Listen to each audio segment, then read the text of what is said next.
All right, look who we have here, Mr. Ben. Thank you for coming. What's going on, bro? How you doing? I'm doing great. Thank you for coming. I know you're a busy man. You live a little far away, so driving here and coming to talk with me, and kind of like we were talking. The point of this is just, when I started my production company, all the people that I thought were successful didn't want to share anything. Mm. And by the time I found people who were successful, I'd already figured it out and stumbled my way across to, I would say, somewhat of a little success in video field. So these are just conversations where I'm genuinely trying to learn, and then hopefully you learn something. And if the people watching learn something, then hey, even if they learn a little bit, and worst case, they just have some entertaining conversation, right? So that's the point of this. So again, like I said, thank you for coming. How's things been, man? I think your 2024 was amazing, right? Yeah, I mean, it was my biggest year yet, so I can't complain. No, there's always something to learn from Bindra, from Vipul. So I'm excited. Dude, thanks for having me on. I'm excited. Of course. Like I said, I love having, we've done this. Funny enough, this is the first time recording it. Like we were talking about a minute ago. We've had these conversations anyway multiple times about business and strategy. Yeah. So this is just what we do talk about anyway. We're just recording it. Yeah. So maybe other people can listen to it and find it maybe interesting, maybe boring. I don't know. No, I mean, dude, I love the format that you're going for because I've thought about doing a podcast before, but I always thought like, man, that sounds exhausting. Like trying to come up with a main topic for an episode, like how to how to do marketing on social media, whatever. Like you see it on some of those business podcasts, but I'm a big fan of the ones that have no agenda. They're just bullshit and they're just talking. This is what this is. We're just the bullshit. Now there's the agenda is to just be informational if we can. Yeah. Because the truth is, I've been talking about this for years. But that was my main thing. I'm a working professional. I don't have courses or other things to sell to people. So there is no revenue from this. This is, I'm doing this purely out of fun, or I guess to want to do it. That's why it took a few years to start. I'm just glad it has started and that we're doing this. And like I said, I'm ready to learn from you because I know you're doing things that I tried 6 years ago and didn't work. For some reason, they are working for you. I don't know if the market has changed or if you're doing something great. Either way, it's fantastic. So bring it there where I want to start is Instagram ads, right? Yeah. So I tried, this is back in 2018 when I was like, okay, I'm no longer a freelancer. I'm going to go all in and I'm going to be a big production company. Yeah. Again, at least that was the thought process. So I tried ads. I spent thousands of dollars on Google and Facebook and Meta, whatever, and Instagram, and I didn't really get return. And all the leads that I would get would be like, can you do me a music video? Can you make me a commercial? Okay, but I only have $200 or whatever. They were not the leads that I was looking for. So ultimately, I just called it a total loss and moved on. And I found success through referrals, and that's how I've been running my business, which is why I end up barely posting anything on Instagram because I'm like, oh, my CEOs are hanging out at a golf course, not at Instagram. Yeah, however, which is valid. Yeah. Yeah, but here's the contrast. 2 weeks ago when we were last talking, you were mentioning how you've been running ads and you've closed deals that are in the thousands, which is incredible. So talk more about that. Yeah, for sure, man. I just have experience with Instagram ads, not Facebook or Google. So honestly, I don't really know why those didn't work for you. But I just happened to fall into it with like in the past year in 2020. I mean, dude, really since 2020, I've bought in so many courses and coaching programs, which like I don't, for the most part, I don't regret doing at all. I credit to where I currently am like the majority because of that, So anyway, the guy that I fell upon did Instagram ads, like they call it like a follower funnel. That's generally what people call it.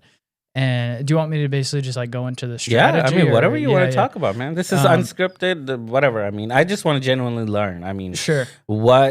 How are you finding success? And according to you, what do you think that is? For sure. I think one way that I'm finding success with Instagram ads, just feedback from the people that I talk to, is the fact that I'm local.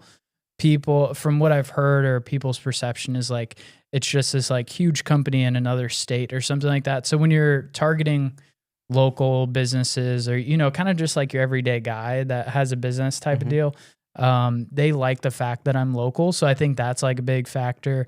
Then you have, the type of strategy that I've been doing has been working pretty well for me. It's not that there's only one way to do something, whether it's marketing growing a video business or it's ads, you can make whatever method work. I mean, not that I've tried every method, but you know, that's what you see other people having success with other stuff.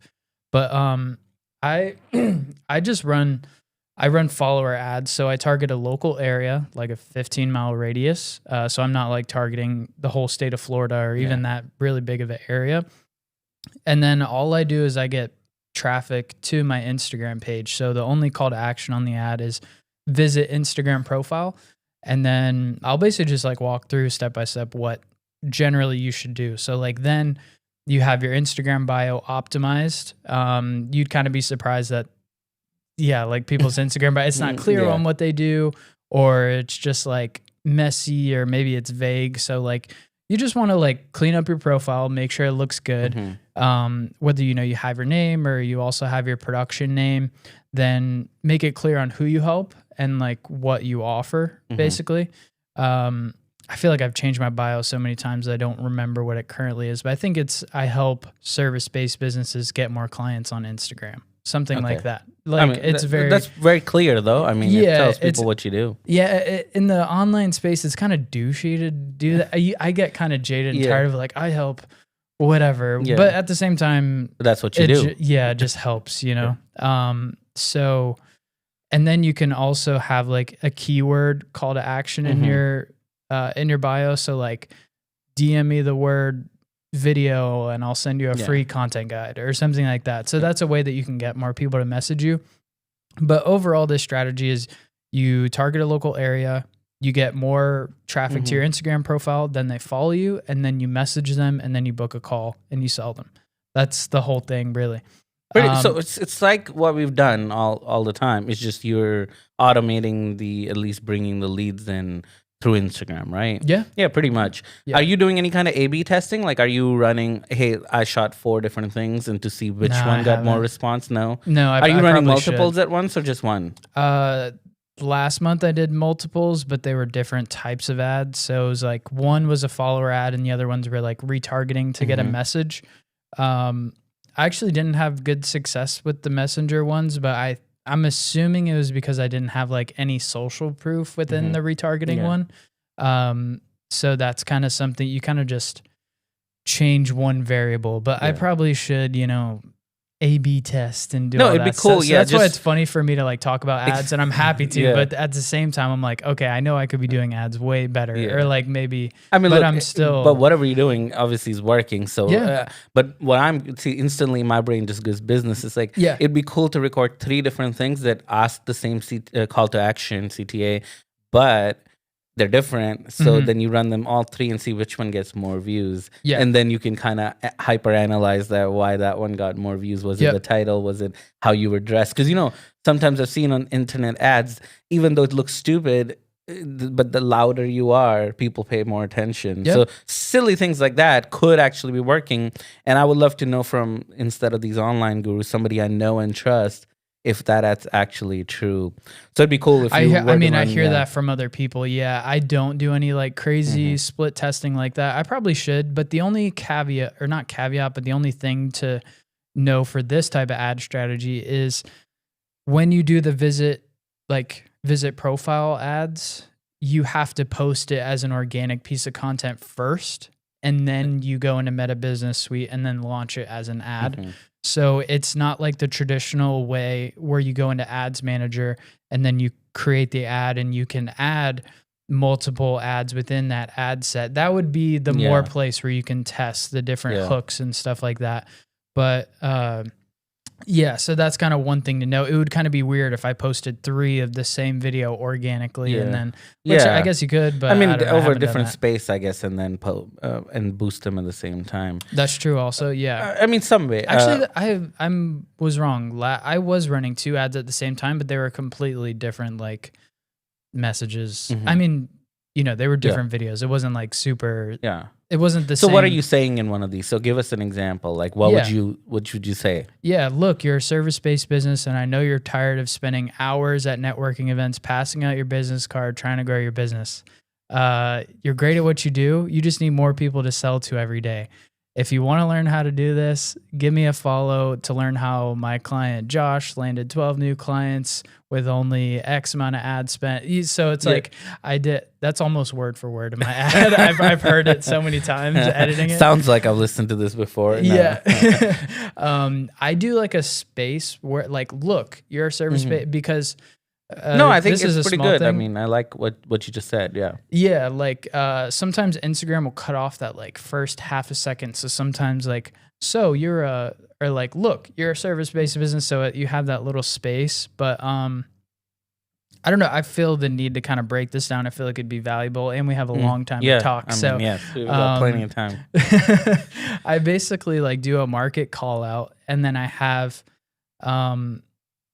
market call out, be location specific. One thing I didn't say when I was talking about that, I was like, look, you're a service-based business here in Ocala, Florida. So like you're here, you're a service-based business here in Orlando. And I mean, you can get even more specific. So that's one thing that will get more people to resonate. Like, oh, okay, Orlando. This isn't just some big ad or whatever. Market call out. Then you go right into the pain point. So I know you're tired of spending hours at networking events, passing out your business card, trying to grow your business. That's a pain point. And then I kind of just resonated with them. Like, you're good at what you do. You just need more people to sell to every day. Or I could say, you've been in business for 5 to 10 plus years and you're successful, but there's nothing more frustrating than feeling like you hit a growth ceiling. So I'm kind of resonating with them. And then you do ideal outcome. So if you want a predictable way to grow your business without having to rely on word of mouth, in this type of ad strategy, I would say, give me a follow and check out some of my other content to learn how.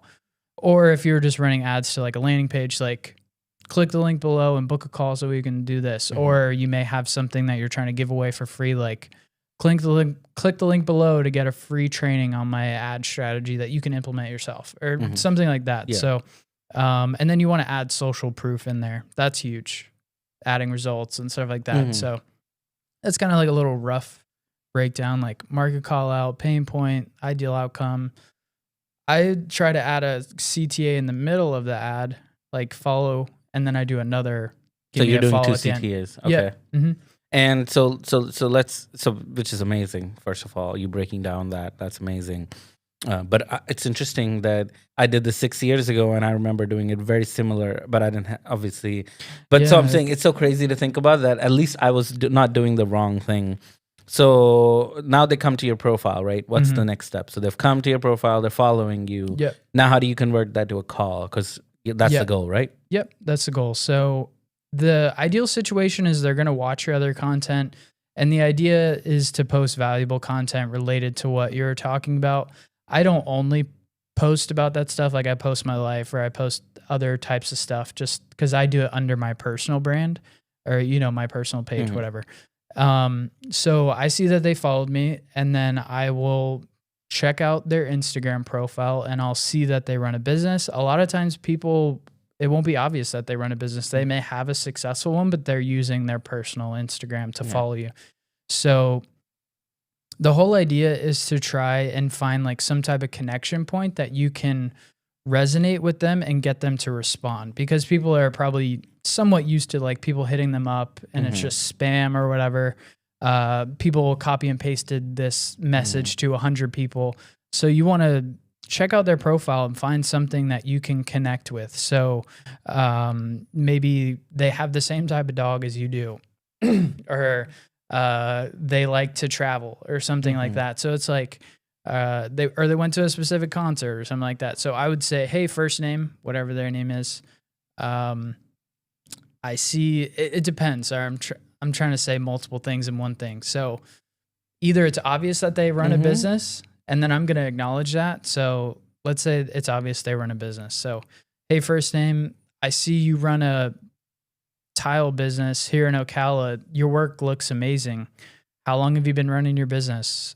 And then they'll say 5 years. Oh, cool. Like, how's business going, or something like that? Like, you're just having a conversation. Yeah, I just have a conversation with them. And then basically after that, once I get them to respond, in my case, I ask them like, so how are you guys getting clients? Are you mostly relying on word of mouth?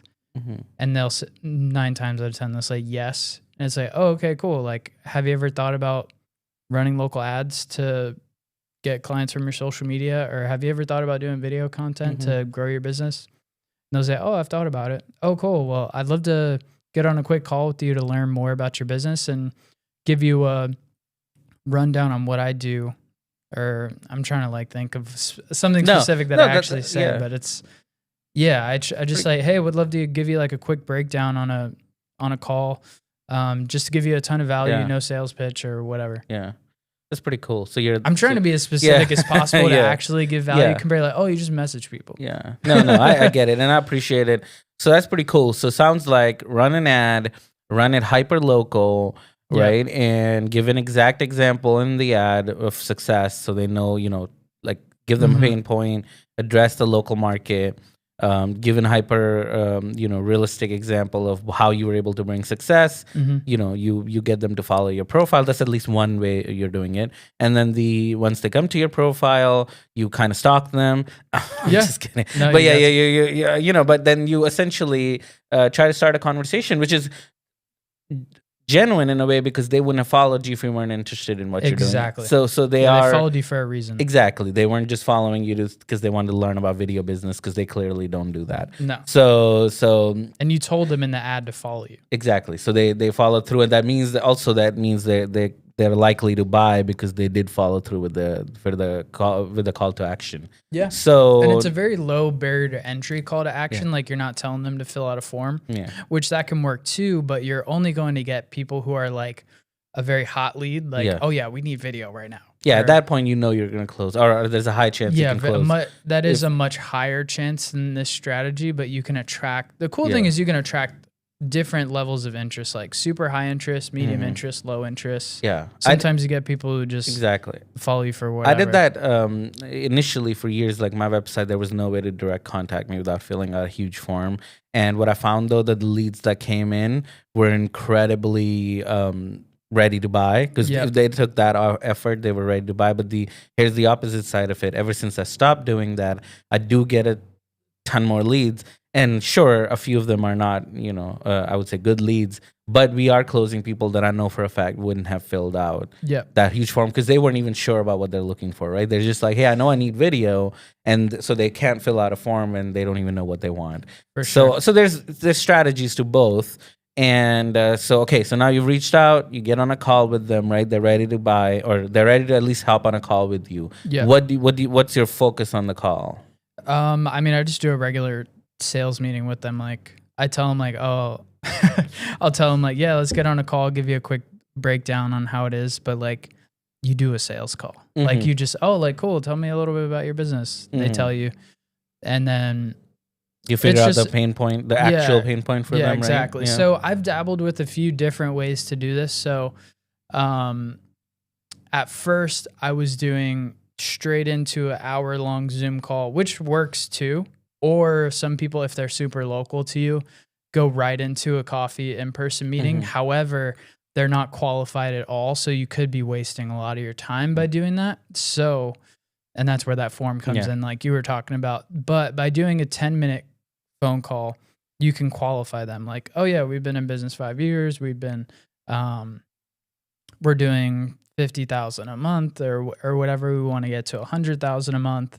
So yeah, there's different ways that I've experimented of what works, because I don't use the discovery form anymore either, because like they came in through an ad, you message them, like it could just be a limiting belief, but I'm not just going to send a form over, this long form over, because I'm kind of on offense with these ads. A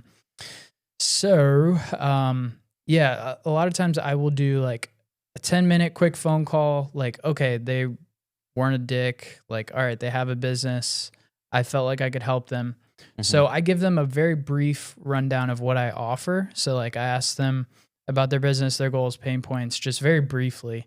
And then I share a little bit. Yeah. So like what I do is, I teach my clients how to do the exact thing that got you into my world. So, we create the content for you, and then we help you run local ads to help you get more customers. So it's like super vague, but, I'd love to, typically what I do is I meet people in person.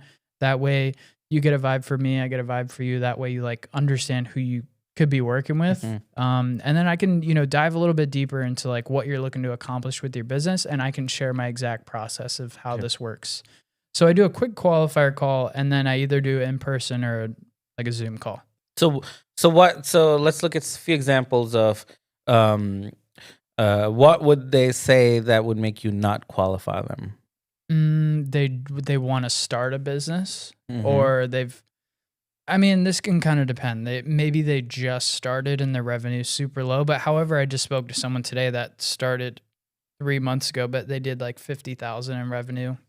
So they have the money to run ads. Yeah. Or they're good at sales. They're obviously like running a business. It's not like they made a couple hundred or a few $1,000 because they wouldn't be able to pay a few $1,000. You know what I'm saying? That wouldn't be their priority, obviously. Especially when they can't even pay their bills yet. Yeah, so that's a big one, like revenue. A big one would be like products. Me personally, I don't do like product-based businesses. You like service-based businesses better than products? Easier. Okay, yeah, I don't know. I feel more confident that I could help them compared to like, I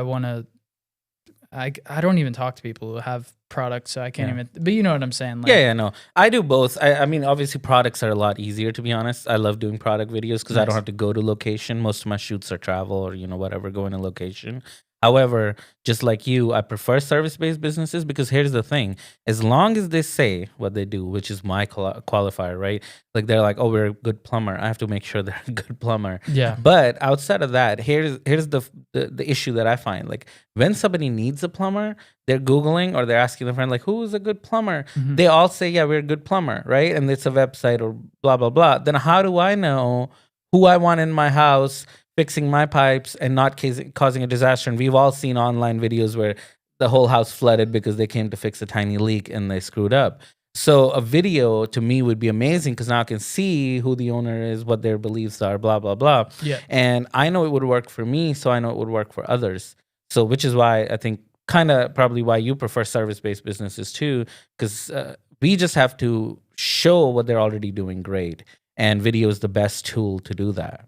Yeah, I mean, they're basically outside of selling the service, like you're selling the people, and there's a lot of trust involved. Like, people are coming into your home, or it costs a lot of money to do the service. Like, they don't want to just spend their money with anybody. So video allows you to create that trust, create that connection with people, and that's what. Because people buy from people who they know, like, and trust. Exactly. And if you don't know them and they don't like you, they don't trust you, video is the best tool to build that. Virtually, essentially.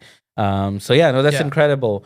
So okay, now you're at the and I know I mean we're hyper focusing on this, but I think this is a cool thing. Yeah, I mean, I hope that's what I'm hoping. Like, if there's you or people that actually want to do it, that I actually told you what to do, compared to like, just run Instagram profile ads. It's like you wasted hundreds of dollars for no reason and your time. Yeah.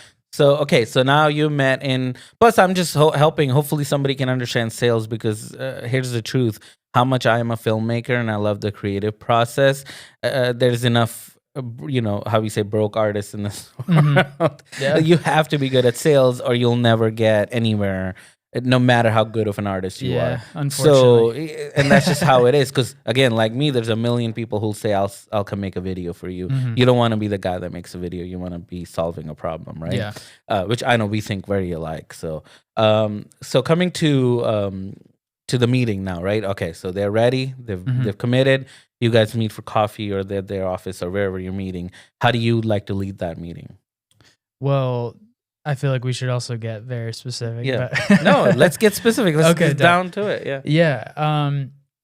So you get in, you build a little rapport. So you just like, maybe you ask them where they're from. I mean, you could build rapport over anything. Oh yeah, this weather sucks today. It's raining, whatever. I don't know, their car, where they're from. So you build, like, you don't just go right into business right away, but you do that for a minute or so.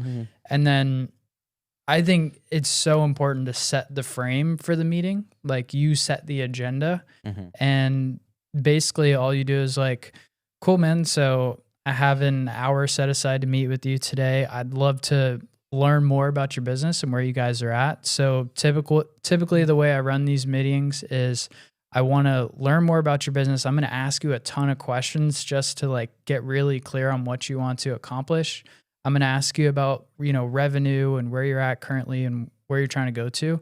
And then if I feel like I can help you, I can share a little bit more about what I do and what our process is. And I can give you a quote in this meeting today. Does that sound fair?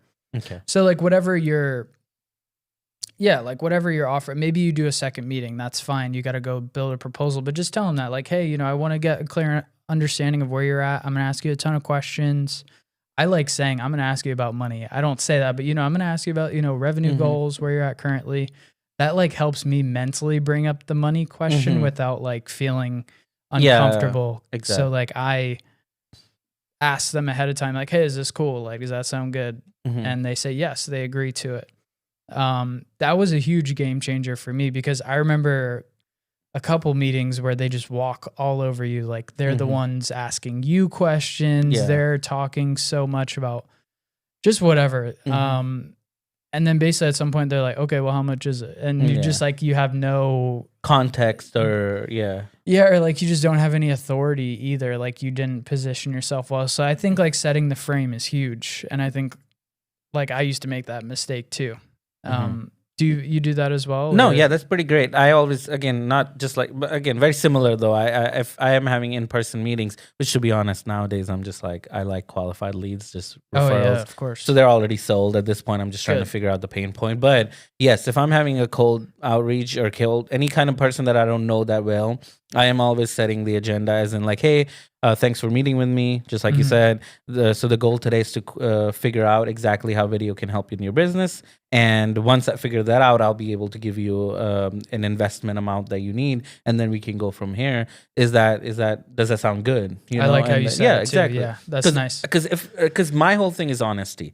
I've learned very quickly in this thing that, because again, I had a sales job before this, right? I had 15 people or whatever under me, and I was a manager or whatever, and I was like, I don't want to do this. I don't want to. It was miserable life. I don't want to do. Obviously, I want to do sales, but I don't want to do it like how traditionally it's done. Yeah. The whole point of this company was to make my passion into my work, right? So if I'm going to be miserable, I don't want to do it. So my whole strategy since the beginning, and it may not be the best strategy, has been just be honest. So I genuinely go in a meeting going like, how can I help this person? And if I can't help this person, I will honestly be like, look, video isn't right. Like you said, you need more revenue or you need something else first before video comes in, because every business does need video.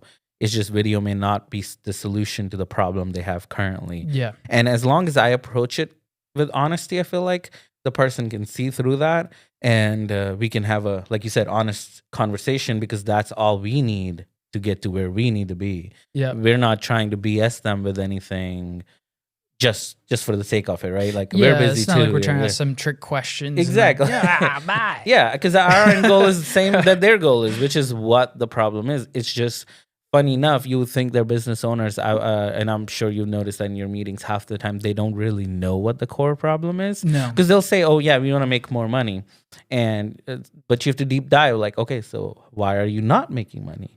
Is your product good? Is your service good? Like, where's the lack? Is it just you don't have too many employees, or are you losing leads? Are you not closing leads? Like, we have to narrow it down to the actual problem to offer a video. Exactly. Yeah, because how many times have you gotten a call where like, hey, I need a video. Okay, what video? And they're like, I don't know. So, well, that could mean anything. I don't know. I could make a movie about your business for $10 million. I don't know. What do you want? Funny. Like, because that's like a wider. It's like going to a restaurant saying, "Go give me food." And they're like, "Oh, what? What do you want? Like, what do you like? Do you have any allergies?" Right? Like, anyway, that's funny. I think right. Yeah, for sure. So I think very similar, but obviously I'm not running ads. But like I said, to be honest, at this point, I don't even like to do that much cold stuff. I like to meet with people that either I have worked with or that they've been referred to by somebody else, because I don't like to sell myself, right? I know what I'm capable of. I've already made the last 6 years, 500 million plus revenue generated for the people who worked with me.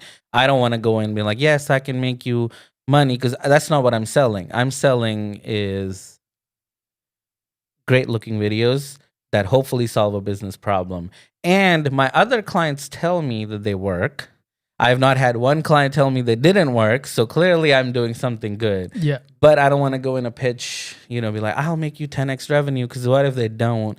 And then they're like, well, you didn't make it, anyway. But you but don't when wanna- they come as a warm lead, they already know what you do, right? Yeah. Then at that point, I'm just trying to figure out the pain point, and then can we do it? And the biggest X factor for me, at least, is budget.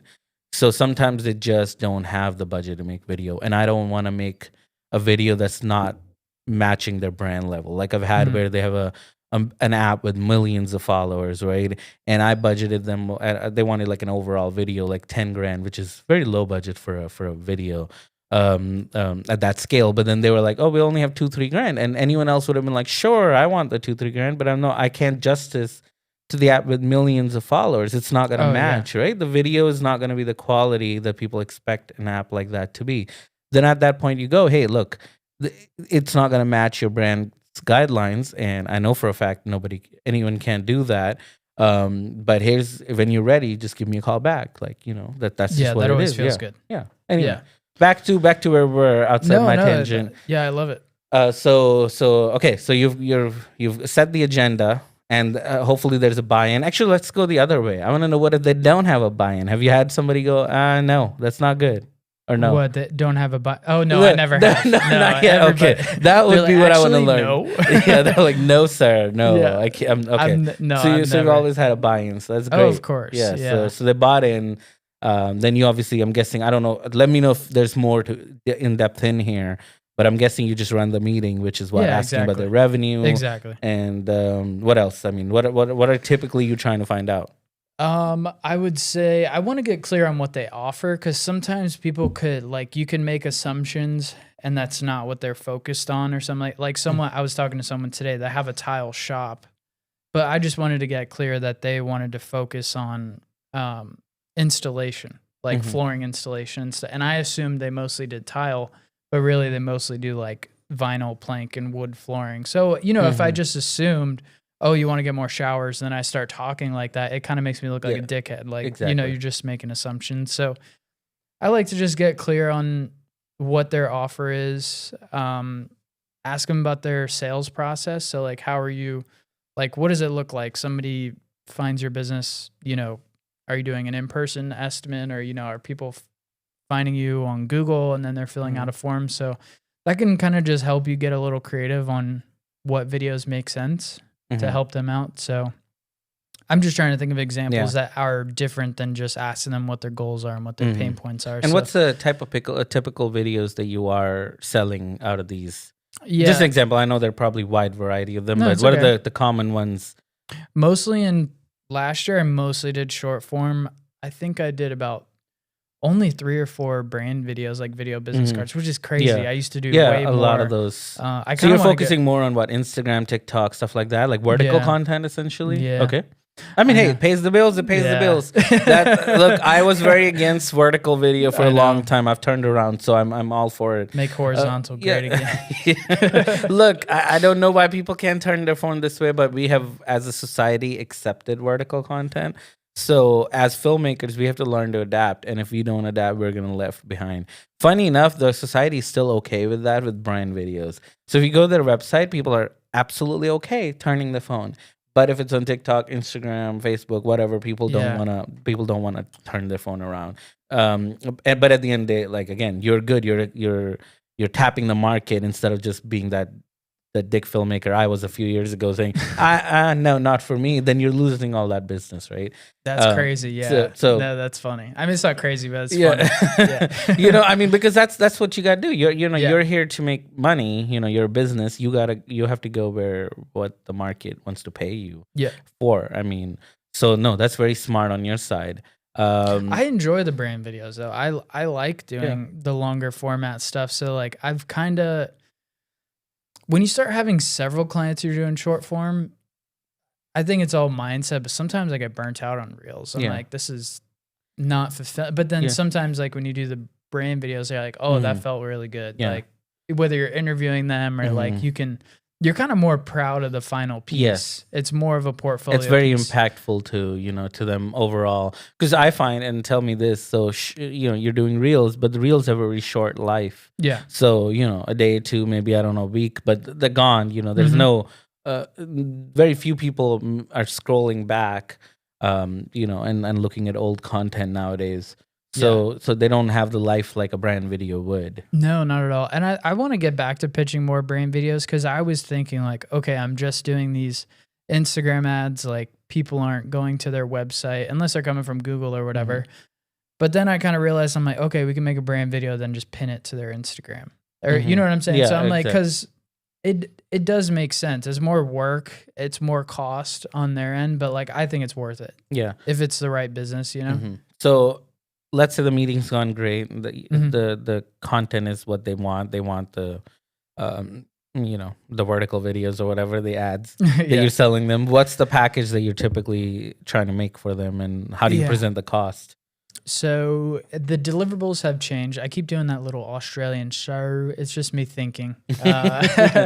So what are the deliverables and how many? To me, that's very important. I know. The number, it's gone less and less and less for the same price. That's how it needs to be. Yeah. So at first I was doing like 30 videos plus teaching them the ads for $8K, which is, I think, a really good price. No, very good price. 30 videos, Yeah, and then I was like, oh, this is a lot. So then I did 24, and now I'm pitching 18, I think.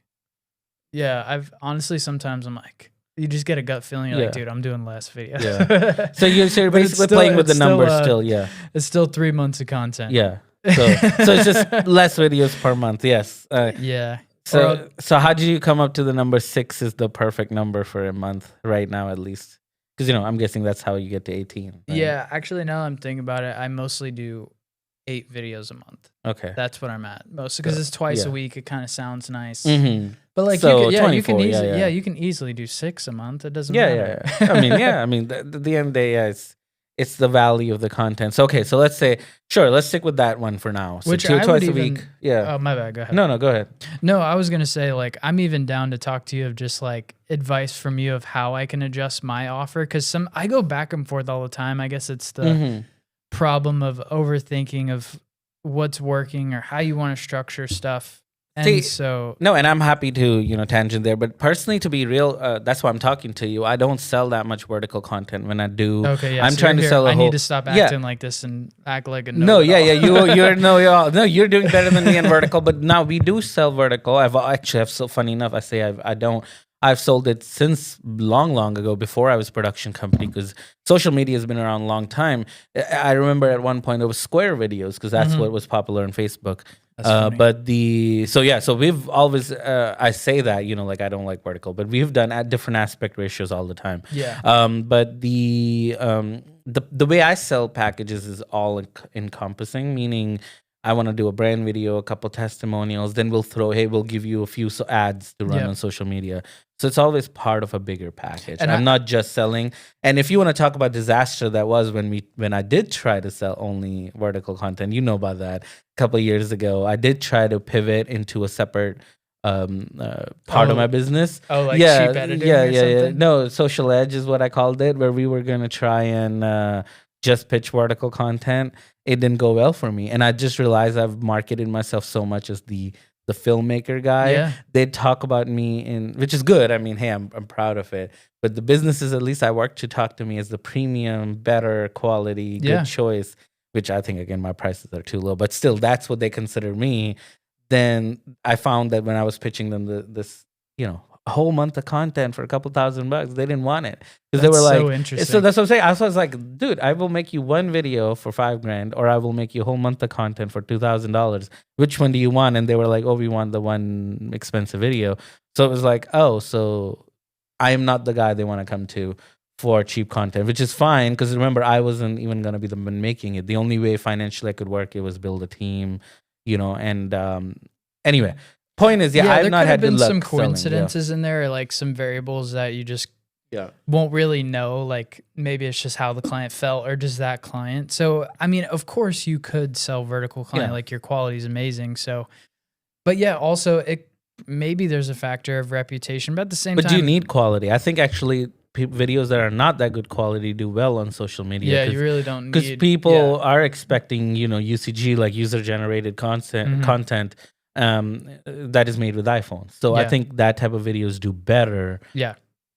Like I was talking about, my research shows that you got to be louder and shrilly and high energy basically and fast pace, moving, fast cuts, completely opposite of what I would call high quality content, where we're pacing ourselves. To me, when I'm making a video, a pace, like sometimes just a pause is worth so much to tell that story. You can't do that on social media. Somebody's gonna just already go to the next thing. I don't know. Yeah. Yes It's and similar no. and different. Yeah. No, but- for sure. I mean, it is interesting because like I don't think I agree with you, but I think you don't have to yell and hey, because like I swipe past those people. I think they're annoying.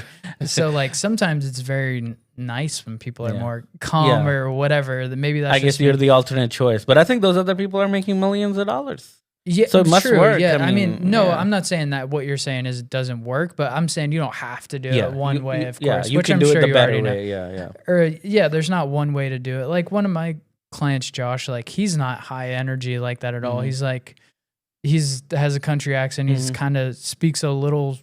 I mean, he speaks normal, but you know what I'm saying? A little slower, I guess. I feel like I'm making him sound Oh stupid. my goodness. Controversy already started here. Just... what are you trying to say? People who have a country accent talk slower? We do, yeah. I mean, I feel like I have a little of one, but... No.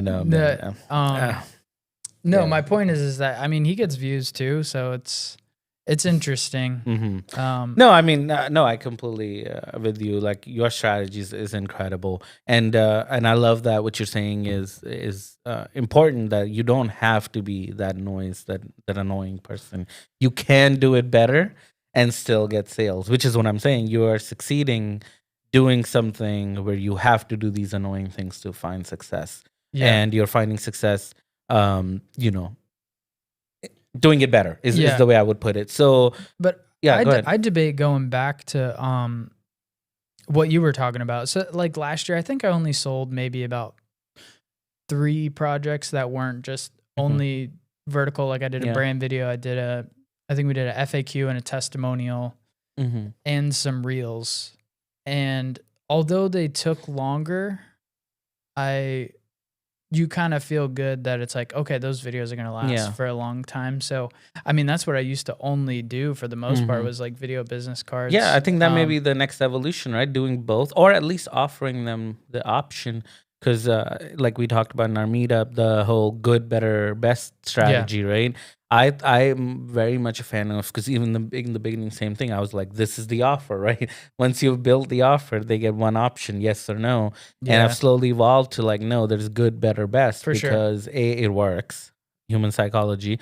But B, you can genuinely then be surprised what people pick.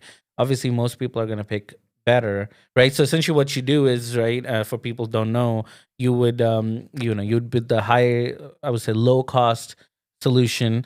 Then you would pick the medium, which is the solution you want to sell, which would be higher price, but would have better content or better time spent on it. And then the best would be, now here's your dream scenario that you want to sell them to. And most people obviously pick the better, but you'd be surprised how many people have picked the best. They're like, no, we're the better brand and we want the best. Dope. Now you're doing the value. It's rare, but now you're doing the project how you would love to do it, right? But you didn't think the client had the money to do it. And or other times where you're expecting to do better, and then they go, no, we'll just take the less option. But that's better because most likely they would have said no to your regular offer. So maybe that could be the next evolution for you, where I do that. Yeah. Okay, so you already do that for sure. Yeah. So I mean, I think I lost a ton of deals not doing that when I first started. I would just do like. I mean, this is me like first starting or whatever. You're like, yeah, I did a video business card for like $2,500, and like, yep, that's it. Which like some people said, but some people, you gotta like make it look sexy. Yeah, exactly. I mean, hey, it works. It does, but and again, I think people hyper focus on the typical $100,000 that you gotta make in Central Florida. I feel like that's nothing. But also it's overhyped. But now you're past that club, right? You're beyond. You're very successful. You had a great year. How does that feel? Is that any different? I think it's overplayed. to make over six figures. But what's your opinion on that part? Like Yeah, the I mean, creators over focus on it or what? I balance being grateful and then also like I don't feel that successful yet at all. Cause I feel like there's a lot of, well, I mean, I'll be honest, like I went from like last year I did 104 and then Okay. this year I did 140. So it's really not, I'm grateful, but Yeah. it's not like, oh, it's so successful. Yeah. You know what Your life I didn't change overnight, you're telling no, me? not at all. And I also spent more money, unfortunately. So I And need to that's get how it better is, about right? my, Yeah. I need to get better about my finances. So, I mean, I guess I just want to be honest with people because Yeah. like some people maybe starting out, you're like, oh, that's amazing. And it's like, yeah, I am grateful. Of course, I pay my bills doing video full time, which is dope. But I also feel like I have so much more to grow or, you know, I guess that never ends. But no, it was cool.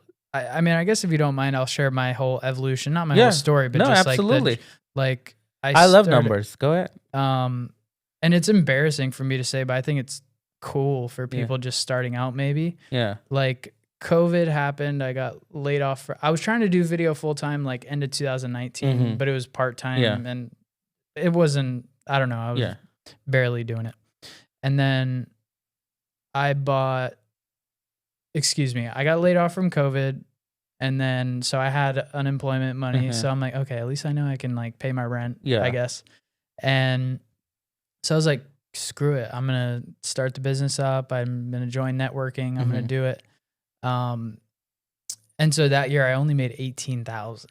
Wow. It was bad. I mean, of course. I mean, that's how a lot of time first years are. So, but and so, and my wife was also, you know, she was my girlfriend at the time. Like she was also paying quite a bit of the bills too. Like she was understanding like, hey, you're just starting out. Like, you know, it takes time to get clients. So shout out to significant others, man. You couldn't do this without a significant other who understands what it takes to be an entrepreneur. But go ahead. No, she's always been supportive too. I think I can't imagine being with somebody who like would talk shit about you starting a business. Like you still haven't landed a client yet. It's like, can you imagine do that again?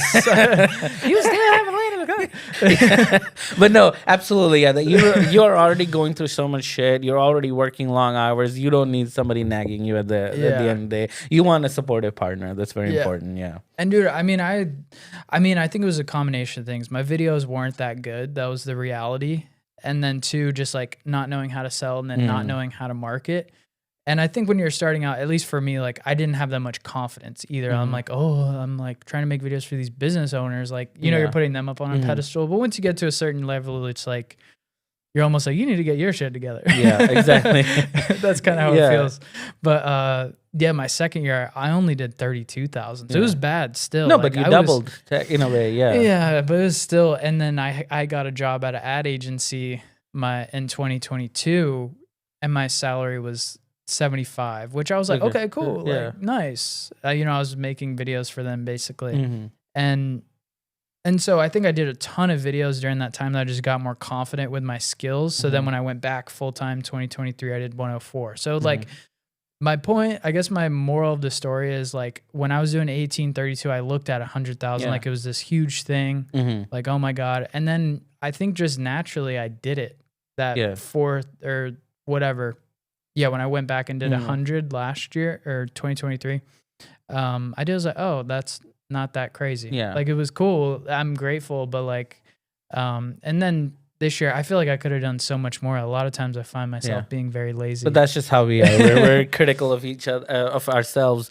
But no, that's an incredible journey. I remember when you had come back full time after the ad agency, and I couldn't understand it, but now I get it. See, the thing is, if you're not confident, it is better to go work for someone and actually get the skills up, or at least your confidence up. Because here's the truth: you're helping somebody in their business, or or scale their business, or their even if they're just their marketing department. You're doing their branding, and if you don't want to embarrass yourself and get yourself blacklisted, right? And the biggest thing I tell people is, don't play around with somebody else's money. And the easiest thing in this business is you don't need to. The advice that I give people is you don't need to own anything. You don't need to invest anything or know anything. As long as you're genuinely interested and genuinely want to do something, just look people around in the area. like Ben, who are already doing what you want to do. And I'm pretty sure, tell me if I'm wrong, if somebody hit you up and said, hey, Ben, I'm interested in what you're doing, I would love to get a cup of coffee, what would your answer be? Yeah, for sure. Exactly, right? So you surround yourself with people who want to be, obviously don't take advantage of them, but I'm pretty sure if somebody came and said, look, tell me if I used to do it to yeah, other people, exactly. so, And yeah. I'm saying, and tell me if it's different. There's two types of people. One would just hook you up. Hey, I'll come for free work. Usually you'll say no, right? If somebody you've never met, never hit up a coffee, just straight up like, hey, I want to learn. I'll just come to your to shoot. No. Yeah, right. You're not bringing them on. But if they made an effort, they were like, hey, here's coffee. They met you a couple of times. Now you know the person. You know Yeah, they're you not build going to some fuck up your trust. Yeah. your set. I'm pretty sure you'll be inclined to take up them offer. You'll be like, okay, maybe start them with a BTS person, right? Hey, Oh, yeah. okay, you can do BTS for me free. Slowly you could upgrade, maybe even pay them a little, and that's how you learn way better and faster until you're confident. Then you go, okay, Ben, now I'm going to hire you, right? And to me, that's just how it works. I think that's the best thing someone can do. I wish I did that 10 times, 100 times more when in those first 2 years where I was struggling. Yeah. Like I was too much. I mean, it is what it is. Like, I was trying to run my business or you're trying to network, and which like I'm glad I did. But like I remember I went on, you may know him, Kyle Loftus. He's here in Orlando. And I went. Sounds familiar, yeah. Yeah, you may have seen him, and I just remember like I followed him on Instagram or something, and I saw that he was in Orlando, and then I think I just offered to be a PA or something like that. I didn't ask for money, and yeah, I was on there. I was like, oh, this is dope. Like, for me personally, it basically just validated like, oh, this is the same thing I'm doing. It's still the same 3-point lighting setup. They just have better gear than Yeah. me, or it's just a fancier camera. Yeah. And I saw how he was talking to the client. I'm like, okay, I do that same thing. And it just gave me a lot of validation of like, you're on the right path. You just need to keep leveling up, keep going. And I wish I did that way sooner to anybody who's doing it.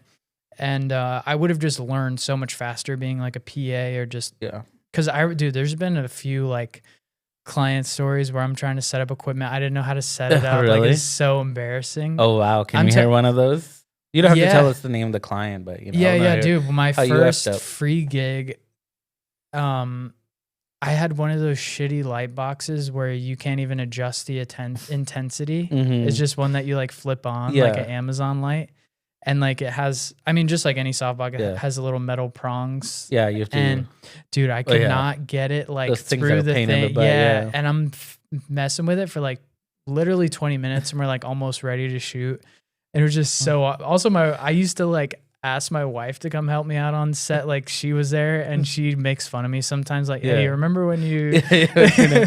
Yeah. So it wasn't a huge deal, but I just remember looking back, like, that's kind of an example. Nothing bad happened. It was a good experience, but like, that's an example where you can kind of like ruin your reputation, almost like if you do a bad job when you're first starting out. So like, I was kind of the opposite, where I had been making videos for a few years, but like I still sucked. Like I didn't know lighting. I was kind of just doing it or whatever. But I started selling clients, like, because I joined the How to Sell Facebook group. Look at that. Yeah, which I think that's how we initially met, right? Yeah, I'm pretty sure I discovered you in that group, and then when I was moving back, so I was in Orlando, left a few years for Alabama, then came back, and when I did, I was looking up who was local, and I think you came up. Yeah, no, I just think there's a lot of people who get really good at filmmaking, but they still don't have the confidence to sell. But I was kind of doing the opposite. Looking back, my videos sucked, but I was still trying to sell. Yeah, I mean, and that's what matters. Look, I'm telling you, like I said, I'm a filmmaker first, personally, I think, then salesperson. But here's the truth: there's filmmakers are dime a dozen. Good salespeople are rare. So if you're gonna learn any skill, yes, ideally you should know both. You should be a good filmmaker and you should be good at selling. Because even if you're hiring other people, you need to be able to judge them. If you don't know what you're looking for, then you wouldn't have a good crew. But coming back to it, I think you're far better off listening to like what you told about ad strategy, getting clients, running meetings. Because guess what? If you have, let's say, zero knowledge of video production, and all you have to do is go out and hire people who are good at it, Yeah. right? People, a lot of people Wish I did that yeah, sooner. a lot of people don't think about that. Like video production is a collaborative thing. Nobody can be good at, and even video. A lot of people think it's a one person job. You know, lighting is somebody else's job, sound is somebody else's job, camera is somebody's job. You know, these are 50 jobs that one person is trying to accomplish together. You're not going to be good at it. It doesn't matter how good you are. You could be master of one, but not everything. So at some point, especially if you're trying to scale to higher videos, you have to collaborate with others.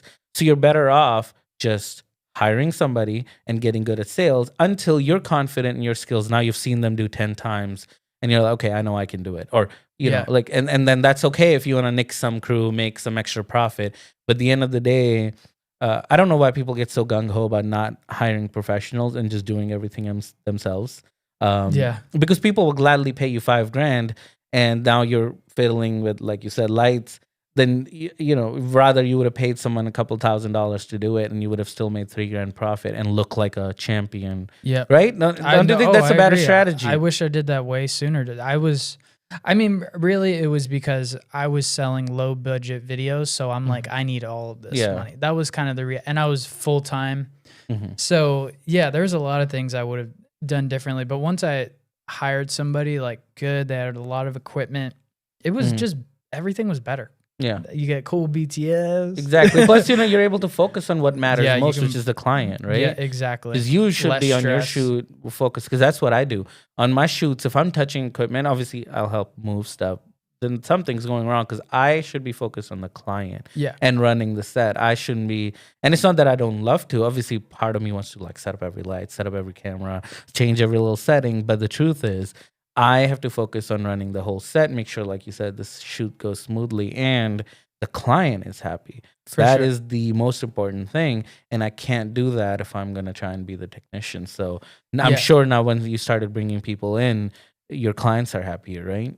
Yeah, I'd say so. I think it's just overall a more fun time. There's more people. Like if you have people on set that you gel with, you know, it's a better quality video most of the time. I mean, in my experience, you know, you're less stressed and you're more focused on the client. Maybe it kind of made me better at like planning or like better at like communicating with the client, because you're not worried about lighting for the most part. Like, you know, you check the camera to make sure it looks good, but and I'm sure your skills as a technical person or as a creative person, filmmaking side have improved too, right? Just having other people, because you're now learning from many different people. And you got to communicate better. And I think it makes you more decisive too. That was one thing, like looking back, I'm like, man, I was so indecisive and not confident as a director, and that's really important. Like it's one thing to, you know, you need to get open to feedback and like you're open-minded, but at the same time, like get more clear on your vision and what you want it to look like and stuff like that. I think that just makes for a better set and better end result. So yeah, I would have hired people a lot sooner on set. Most definitely. I completely agree. And that was my strategy day one. I had first shoot as a production company, but I had done enough freelance to kind of learn from it. So first thing I literally was like, I gotta have BTS, I gotta have assistants, I gotta have a producer. I had Julie, you know, she was my producer, and at that time she was not that much interested in video production, because I was like, no, you gotta come. This is your script. You're gonna keep us, you know, in line and everything. And she did great. But the point is, like, we had a full crew. Like, it wasn't just me. I was like, that was my thing from day one. I'm a production company. It's a company. It's not me. And I feel like that kind of helped me. Yeah, and it helped me propel. But it helped me first day. I realized I was so focused on the client and the experience. I would have never been able to do had I not had that crew with me. Because I was able to literally be like, hey, bring this softbox and, you know, set the slider up. Can you put this chair in this angle? Whatever. Like there was people helping do everything, and I was able to focus on then directing. And I know for a fact, had I been like messing with every little thing, the product wouldn't have been as good. Obviously, I made tons and tons of money from that first shoot, because I was able to get more work out of that. And I don't think it would have happened had I not done that. Yeah, I need to do that way better. I think you're doing great. But I mean, to be real, coming back to your side, what you're doing, unless you're doing your back to your brand stories or testimonials or other stuff, I don't think vertical content needs a crew. Typically, hardly. I'd say maybe 70, maybe even 80% of the time I don't have help. But Because you don't need it for vertical content. Yeah, I'm anyway, just outside, either handheld with a lav mic or maybe I have a gimbal. That's the most. Yeah, now I see that would be changing if you're doing back to like your brand story or stuff like that, right? Yeah, anytime I did that, I always hired it. Honestly, a lot of times I'd just hire one person. I'd hire the DP, and then I would just be helping setting up lights too. Good for talking head if that's what you're doing. Yeah, it's fine. Yeah, that was all interviews and stuff like that. Or I'd hire a second person to. Corporate video is so wide scale. Like I've been on sets where we're doing talking head, and it's just me plus whoever's like directing, producing. For example, if I'm the DP and I set up everything, and then I've been on sets where we're doing the same thing, talking head, but we have like 15% crew. We have Alexas and Cook lenses, and I've set up like book lights and so much set design. We even had a set design. Point is, like, it can go from really high scale, but at the end of the day, you're just doing a talking head. It just the scale is so wide. It's crazy. Yeah. But that's awesome. You been on any large sets yet or no? No, I would love to, just to experience it for fun. What's crazy for me is technically I've hired you, but I was not there. That annoys me because I've been wanting to work with you for years, and I technically did bring you in at least once. I was lucky enough. And then I was somewhere. I don't know where I was. I was Nashville or somewhere. I was traveling. I know for a fact I was not in town. And so that kind of sucked. So you've technically been on my set without me being there. How was that experience? That was cool. That was a large set for me. There was maybe 8 people? Yeah, 6 to 8 people at least. That was a big set. And I wasn't even there.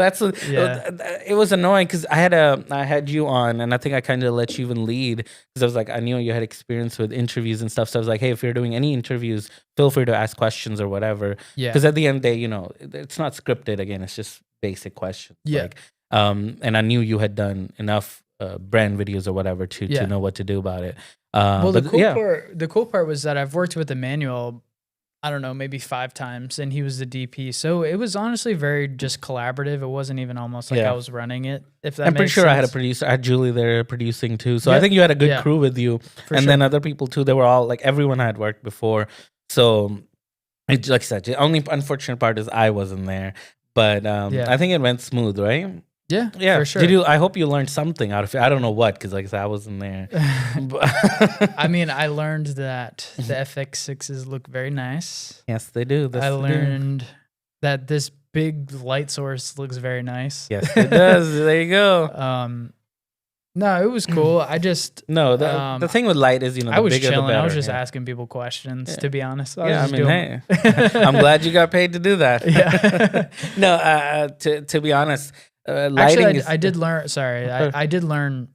I'm like, wow, he's very organized. Not only just the planning, the pre-production, but then also even just like the cart, on the day of the shoot. I was like, oh, this is the next level. Like, and funny enough, like I wasn't even there. But that's my thing, To be real, like if I had to call myself anything, I would say pre-production king, because the truth is, you have to plan everything. That's what video is. Most of the work is in pre-production, and I think that's what most people miss. I had planned, funny enough, like I said, I spent very little time on that shoot, but I still had planned where everyone was going to be, where the interview was going to be, what the lighting setup was going to be, what the cameras were going to be. And to be real, it was my typical setup. But that way is when you guys showed up and I wasn't even there, 99% of the time you guys can just go. And like somebody you hadn't even been on that set, at least Emmanuel had looked at the location. You can just go and be creative and be successful instead of figuring things out. And I think the only thing that happened that I had got one video call about something from either you or Manuel, I don't remember. But I think you guys did the whole thing without me, my input, and I think it went great. Like the client said that was the best video they'd ever seen of their company. Hell yeah, so I mean, I don't know what else to say, Hell yeah, and I was so proud of it. I'm like, hey, I'm making money. I'm not even there. That's dope, bro. It doesn't get any better than that, right? Yeah, and that's a lot of pressure. Like when you're working with a big company and you got a lot of people, you're not there. Like I haven't done that. That's dope. Yeah, it's really cool.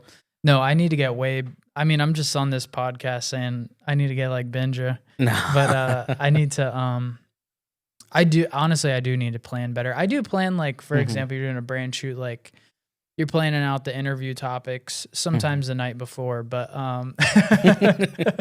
ChatGPT is your friend nowadays. Are you using that for the social content, or are you doing on the fly, like off the cuff I still content? do ChatGPT quite a bit, but So my main client, Josh, he does roofing. Mm-hmm.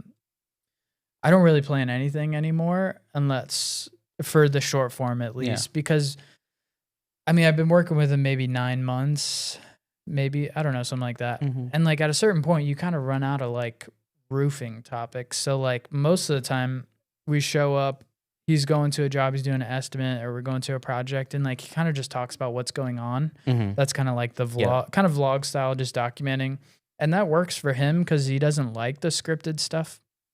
My point is yes, I do use ChatGPT, but sometimes some of my clients I don't. Okay.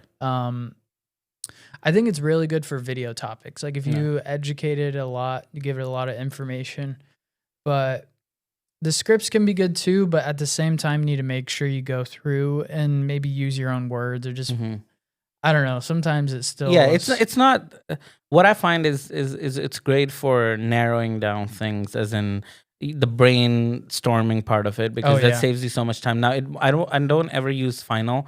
So like in the past scripted videos, I've had to like hire writers and be like, hey, can you write this from scratch? And it's annoying because, you know, they don't know your vision. Now you're explaining, versus now I love is I can, plus I love how you have to make ChatGPT work. I have to go and the way I at least make it work, I don't know if it's right. I'm like, okay, so you're a writer for Bindra Productions. This is the assignment that you've been given. This is the thing. And I'll literally feed it like the whole thing. And I say, it doesn't take but 30 seconds, but you know, I'm typing all this and then I enter, and it's so funny. It'll generally like narrow down to, I don't know, here's 30 concepts. And I'll go, okay, number 7 and number 10 work great, rest are trash. Can you work more and find me more like that? And then that's basically it does. But what's amazing is all this took me 30 seconds. So it's insane. 30 seconds later, I have actual concepts that I like. And now when I go to a writer, I'm like, okay, here's your concepts that I need you to work. So now it brought their work from, let's say, I don't know, 4 days, 5 days to like 1 day. Because now all they have to do is the brainstorming, the hardest part is reduced. So I don't think it replaces writers. Like you said, the content it produces is still, I think, not that good.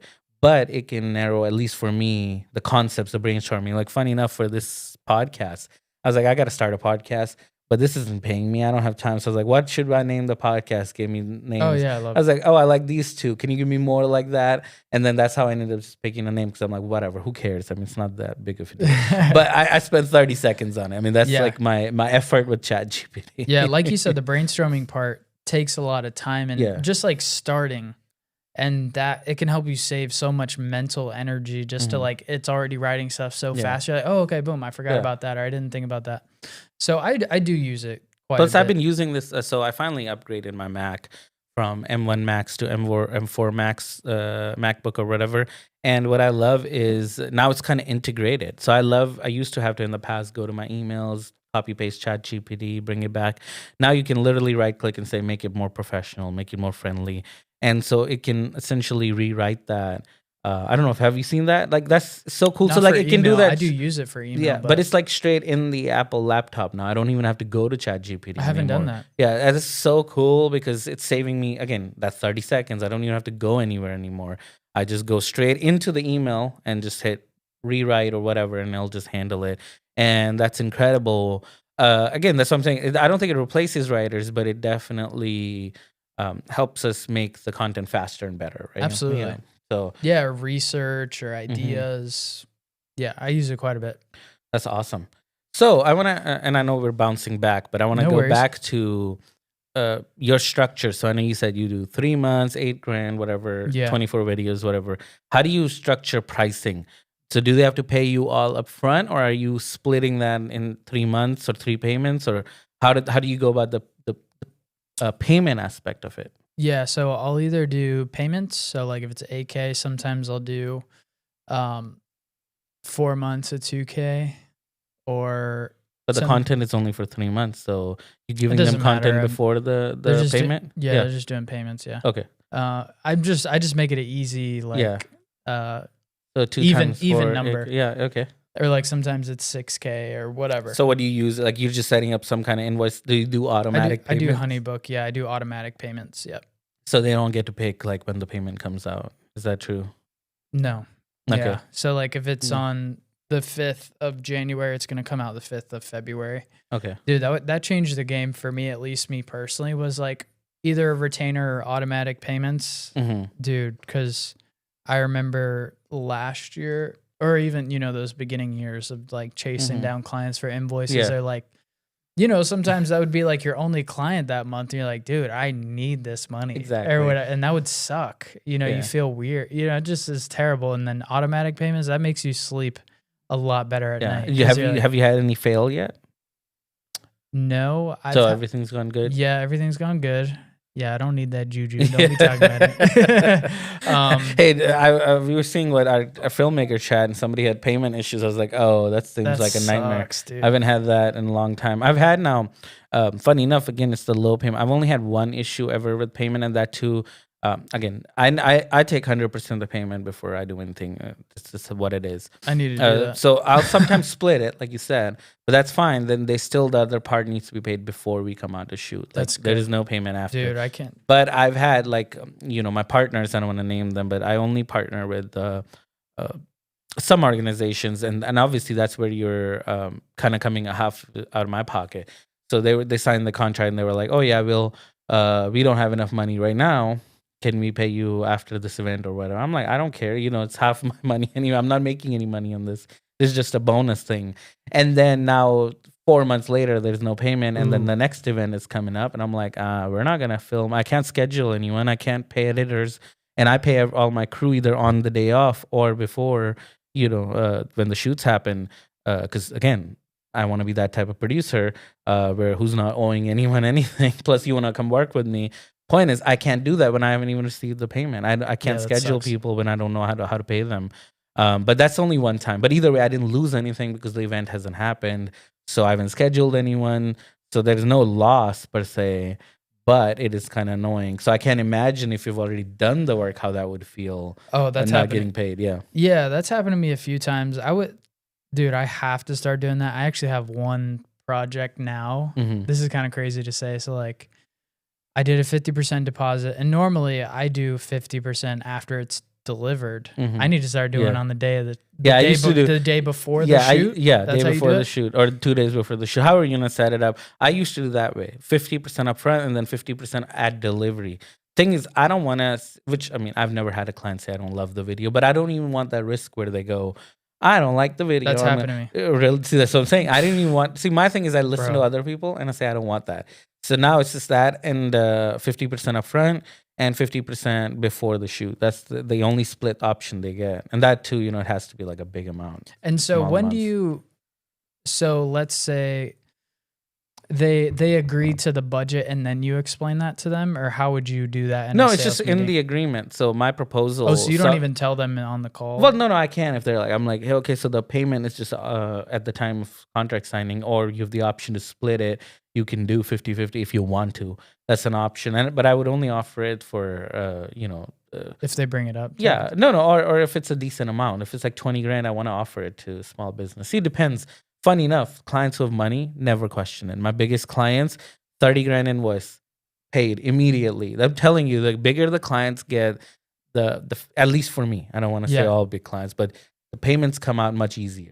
I've literally had that happen where it's like, hey, I've got a 15 grand invoice pending and they haven't even opened it. Thank goodness I can track in my proposal software when they're opening it.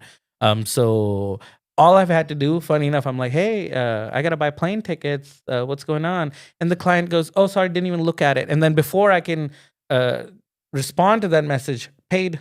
Dope. Screenshot. So it's not that they weren't wanting to pay, they just didn't look at it because they're busy. It's always the 10 and under clients. And they're like, can we split it? We can't afford it. And that's okay because they're small businesses. I need to up my prices, man. Yeah, I mean, hey, but remember, there's not that much profit. That's my other side of it. I know people talk to me and they're like, has somebody who's done wide scale of, I would say, price ranges, people get excited about bigger projects. I'm like, the profit only goes down as you go bigger.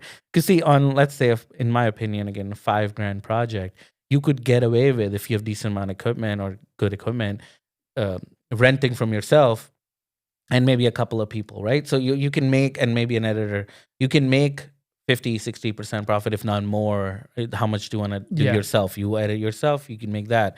But anything gets bigger, you start to bring crews in, and you start to bring better equipment in. Do you have to, though? I don't think That's very good to see. And that's a very good topic, though. I don't think you'll get repeat clients because here's the truth. Let's say you charge someone 15K, right? Okay. And you still use For the one same video. for one video or 2 videos, let's say, because that sounds like a realistic package. Okay. We'll make you 2 videos, like a recruitment video and a brand video, whatever. Okay. You charge them 15K, 7,500 a video. Now, remember, you're charging them $7,500 per video. Plus, you're shooting them both on the same day. Okay. So, and then you go and you bring the same equipment you would have for that 3,500 video that we were just talking about and the same assistants. Are they getting the value or you're making more money? Because then guess what they'll do? They'll talk to their buddy on the golf course who'll say, oh, we hired Bindra and he brought big lights and big setups and the video looked nicer and there was a bigger crew. And he paid more attention to us because he he had a bigger crew, and so that's very good way in my opinion. And again, it's not just me; it's a lot of bigger shoots. What do you think's the minimum? Like I see what you're saying. I haven't done that, but like, what do you think's the? See, to me, I feel like if it's not some crazy commercial, you're the director, you have a DP, you have a PA, maybe a grip, and a BTS if you want. Sure. And do you think is that what you consider having a bigger crew for a bigger project, or is that a small crew to you? And that's what I'm saying. It depends on the scalability and the client's expectations. So that's what I'm trying to say. It's the budget, right? Their budget reflects the quality. They're not just paying you 15 grand because they want to and you can get away with it. That's what the thing is now. Yes, some people do value-based pricing. Yeah. And yes, you can charge 15 grand for your video because you're making them millions of dollars. That's a completely different sales strategy. I'm just going by video production. Okay. What we do. You charge them 15 grand and then give them a video that somebody else could make for $1,500 to $2,000. You're doing them disservice, and it's a very good way, in my opinion, not to get hired again, personally. Because here's the other side of it now. The scalability depends on the budget. Now, if they say, I want a talking head, right, and they're a large national brand, they know what the costs are. They're not stupid. Oh, okay. So for 50 grand, it kind of depends on the client. Yeah, exactly. So I'm already budgeting in that we're gonna have to rent 2 Alexa Mini LFs, 2 our signature primes, maybe a set of signature primes. I'm gonna have to have DPs that can handle that equipment. Not everyone can Do they operate talk that. to you about that stuff though, or it depends on the agency. So I find some agencies will. So yeah, most big companies don't work direct ever. I've never had. Okay, so an agency is expecting you to have more gear, more people. No, for that budget. So again, some will say direct. So some come with full creative, like, hey, this is the shot deck, this is this. You're just directing or producing it. Here's the equipment requirements or whatever. Or we want you to come up with one or the other. But some are still like the clients where they're like, this is what we want done. But as long as you have prior relationship, they let you only then, not but they let you just be in charge of it. But what I'm saying is that is the expectation. If I showed up with a Sony FX6 on that big of a shoot, it ain't gonna work. Now they do have sometimes lower budget shoots. I've had that happen where like, okay, we're going to do a 3-camera interview. This XYZ celebrity is coming to town, right? You're going to do that. And the budget is, I don't know, 8 grand. Then yes, we're going to still use FX6s. That's for the same agency. Yeah. The budget reflects, the people cost is always higher than the equipment costs. So in that scenario with an agency there, it's like expected for you to have, for example, the Alexas compared to the FX6s. Like they understand. That's at least what the demand is. But that's why the budget is higher. I don't think they're willy-nilly paying you money. Why would they? They want to keep all of it. So, okay, how about different scenario? Let's say, for my package, I did a brand video, a FAQ, and some testimonials, and I think I did an ad, whatever. It doesn't matter. Yeah. But let's say I charged $7,500, and that they didn't ask about camera equipment. Yeah, most business at that level wouldn't care, yes. And so let's just say I decided to charge $15K for a brand video and a testimonial video. Yeah. Maybe we do an ad. It still doesn't matter. Yeah. Can I not just hire FX6s, a DP that has the FX? Exactly. And it doesn't, I mean, again, you can so do it's kind of two different scenarios, right? Yeah, but here's the 2 ways to do it. But that's more profitable is what I'm trying to say. Yes. So there you go. There's the 2 ways to do it. One is you just make more profit. You do the exact same thing you would have for $7,500 for $15,000, and you just put the extra $7,500 in your pocket. Can you absolutely do that? Absolutely. If the client will come back to you and you give them a product that's worth 15K, why wouldn't they? Why wouldn't you do that? Absolutely. You have to understand, to that client, 15 grand is a lot of money. Yeah. Right? For a lot of They people. Yeah. want, if they're paying you 15 grand, they're expecting 15 grand of value, right? Yeah. The way they care about is they're wanting sales. And then they want the video to look at a certain quality, on par of whatever the quality is. What I'm saying, what my thing is, and maybe again, this is this, which is great. I'm glad we're having this conversation. People typically who do videos at that point don't even, that's not even a point. That's why you're charging that much. You're charging because that's what it costs to make it, right? My costs are, I'm already initially going, here's the production fee, right? That's what the company makes. The rest is all expenses. Now I can make some more money because if I'm directing it or I'm the DP, I can take that day rate for myself, or sometimes I'm not, because if I'm on another project, I want to hire somebody else, then that goes to them. But I could make more money now by, taking some of the roles. But the money is, this is for equipment, this is for people. Now I have a lot of equipment, so I can pull some of the rental into Bindra Productions too. But sometimes we don't have a certain equipment, which, I mean, rare, but bigger equipment. Like I used to have Alexas, but I don't anymore because it wasn't worth. I'd rather rent them. The point I'm trying to say is, then that cost is going to a rental company or to a DP. I prefer, like you, I prefer a DP who has their own Alexa. That ways I can just loop that into one and maybe make an extra profit. But the point I'm trying to get to is, the video has to match the quality. I'm saying, if you offer a 7 grand video for 15 grand 5 times in a row, there's a high likely chance you won't be doing this for too long. Well, let's say, I don't know. I guess my point is that I understand what you're saying. Of course, you have more expenses, whatever. There's a couple different scenarios. But let's say, the 2-3 videos you're making for 15 grand are very high quality, kind of like the stuff that I worked on when I was directing for you. You got the FX6s, or, you have, I don't know, 3 people helping you. Like, do you think, in your experience, I guess let's just call it branding yourself as the more premium, like yourself, like you have all the equipment, you have the crew.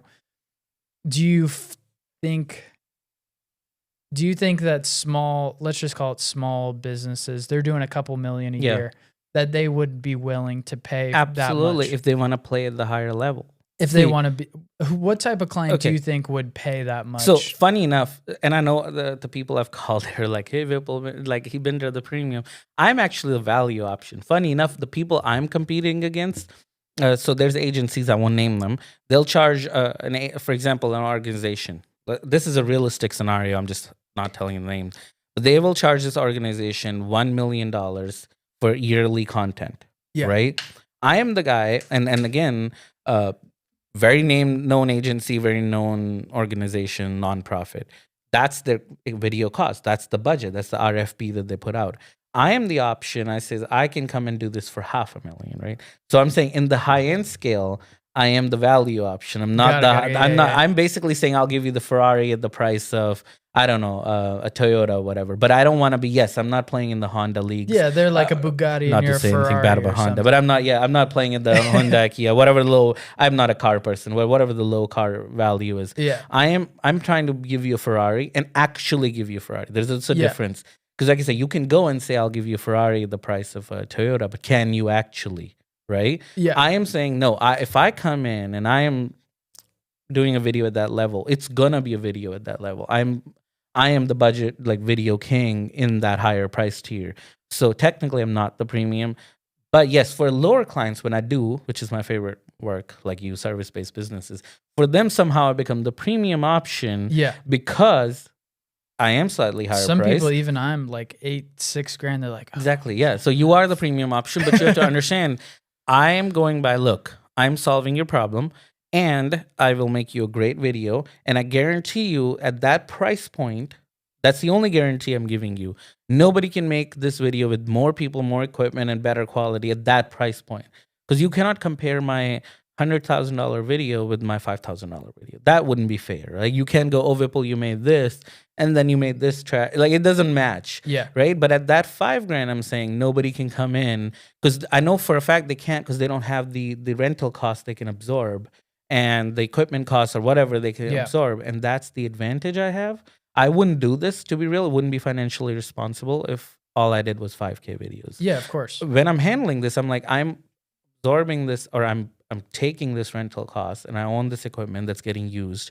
So when I go do my smaller talking head, whatever, I'm doing it because it's faster for me. It's faster for me to set up a 600X with a light dome 150 and quickly set up two Socklers with two FX6s, just because that is actually efficient. Yeah. I'm not trying to show off or anything, but now that does play into it, because that becomes an experience for the client. They are not expecting that at $5,000 or $4,000 or $3,000 or whatever the lower tier price points are. And then when somebody else they hire who shows up with two mirrorless cameras, guess what's going to happen? They go, oh, why would we hire this? Yeah. Right? It's not necessary. You're absolutely right. With typically when you're working directly with a business owner, they don't care because they genuinely don't know, but they do care about size. Size doesn't matter. That's what she said. Because they don't know an FX6 or an FX3, but they can tell the size. Yeah.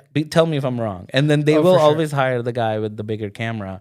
Now, that's why a lot of people will fake it with the Cinebacks and the matte boxes. And you can. I mean, that's fine. Yeah. I mean, that's the part of the game. Yeah. And I guess to be clear, too, like what I was saying, like I have clients who have paid me 20, 30K over the year, but I've never had a client pay me 15. Yeah. Actually, well, I have had one client pay me 12K for one video, but it was a very long video. Yeah. It was like a 20-minute video. It was fucking hell. Yeah. But so I don't even kind of count it. Yeah. But that's fair. See, you charge 12K because you spent a lot of time on it, so the value is there. Yeah. I guess my point, like you did answer the question, but I guess I'm clearing up of like, can you position yourself as like, I don't know, premium, which we'll call it FX6s, whatever the fuck. You know what I mean? Great lighting, whatever, into the local smaller business market. Sure. It's kind of like that next price. I mean, it's not that much more money, but it's still quite a bit for like, let's just call it a local business. But yeah, absolutely. I could. And that could be the option. Like I was telling people, look, if I'm free, not to, again, we're not trying to sell anything here, but that's like I was telling you, look, I always tell people there's no ROI in equipment, especially if you're playing in those lower numbers. So if you go out, now you're a sales guy, you go out, you tomorrow sell somebody a 10K or 7K, 7K would be more realistic, 7,000, 7,500 talking head, right? You can bring me out and now you could pull in, I don't know how much you pay an editor, but you could pull 5, 6K easily, right? 5K, give editor 1,000K, pay 1,500 to me. And now you can have a massive set, right? You've impressed them and the client will go, yes, this was worth it. As long as, again, your editor is good and the end final video matches their expectations. You don't have to have zero investment. You can still make a lot of money. But the only way you can do that is with rentals. People need to understand, stop buying everything, because if you can't play in the higher level, then you don't need to by buying it. You always rent. Even me, like I said, it was a mistake buying an Alexa. It didn't get used enough for it to be worth it. And we're in Central Florida where the rental market isn't high enough. So it made more sense to just rent it when I needed it than to keep it on hand. But it makes sense with the FX6 because the rental market is huge. I am making thousands and thousands of dollars of the camera just in rentals, and forget my use and other sets. So the ROI is how I determine. Even though I'm a gear freak and I love gear, I don't keep anything that doesn't make ROI. If it's making me an ROI, is an investment. So coming back, I hope that answers your question. But what I'm trying to say is, honestly, now the more that you explain it, I'm like, that was kind of a stupid question. No, there's no stupid questions, because people do that. I've had people where they go, I have never had a 10K project, and then they finally will, and then they'll hire two of their buddies to come assist them for a couple $100, which is fine. And they're like, look, I made 90, and they but it would have themselves. Been better if they made $9,500, and then a year later, I'm like, awesome. So what else did you do with that client? That's cool, because that's how you get to bigger and bigger leagues. And it's like, oh, they never called me back. Well, why do you think? Right? Because they don't know the equipment, because you're working directly with them, but they know what value is, right? They know what they expect. And like I was talking in our meetup, client experience is important. So there's the experience of sales, right? Then you do your pre-production call. But when you shoot, that is the first impression. Sure, the video is the final impression, and that's what ultimately matters. But if that sucks, they'll always go, the video was great, but let me try someone else. And when they do, and I'm not the only one. I don't want to be like, I am something No, doing. of course not. There's hundreds and hundreds of players that play in the game like a real production company, right? And they'll happily, make a good video, then or whatever that cost factor is. Then they go, "Oh, why am I gonna?" Or their agency's gonna go, "Why am I gonna hire this person who just wants to pocket the money?" And they're not Yeah. gonna get the better ROI, right? At the end of the day, for businesses, it's all about money. It's not Mhm. about video. For us, it's about and that's what people don't get. It's like, hey, why would you use an Alexa? My FX3 can do 90% of that. Yes, it can, absolutely, but that 10% matters. That's why we're using it. But I wouldn't use it. Like even if I owned an Alexa, I wouldn't take it to that brand video we're about to make, this hypothetical. Right? Yeah, yeah, Like, yeah. that would be silly because Yeah. now our data rates are higher. Our SSDs we need to dump. We need to do this. Like we don't have time for that, right? So FX6 is a better choice at that moment. But now on the same thing, you're like, can I use two iPhones? There's the other side of it. Absolutely. Should you? Are you going to use two iPhones? No. But the quality's there. With the new pros, you can even record in log, and that's what Yeah, I I'm hear talking. you. It's the client will But go, it's like they're paying you. You know what I'm saying? exactly. I don't even See, have to. but that's what I'm saying. See, that's the exact scale that it goes into.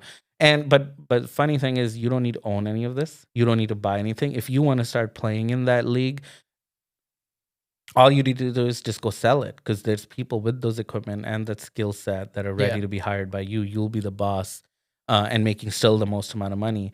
Though I do want people to know the profits. Like right here in this hypothetical, brand story video, which is not that hypothetical. We've done videos of that, right?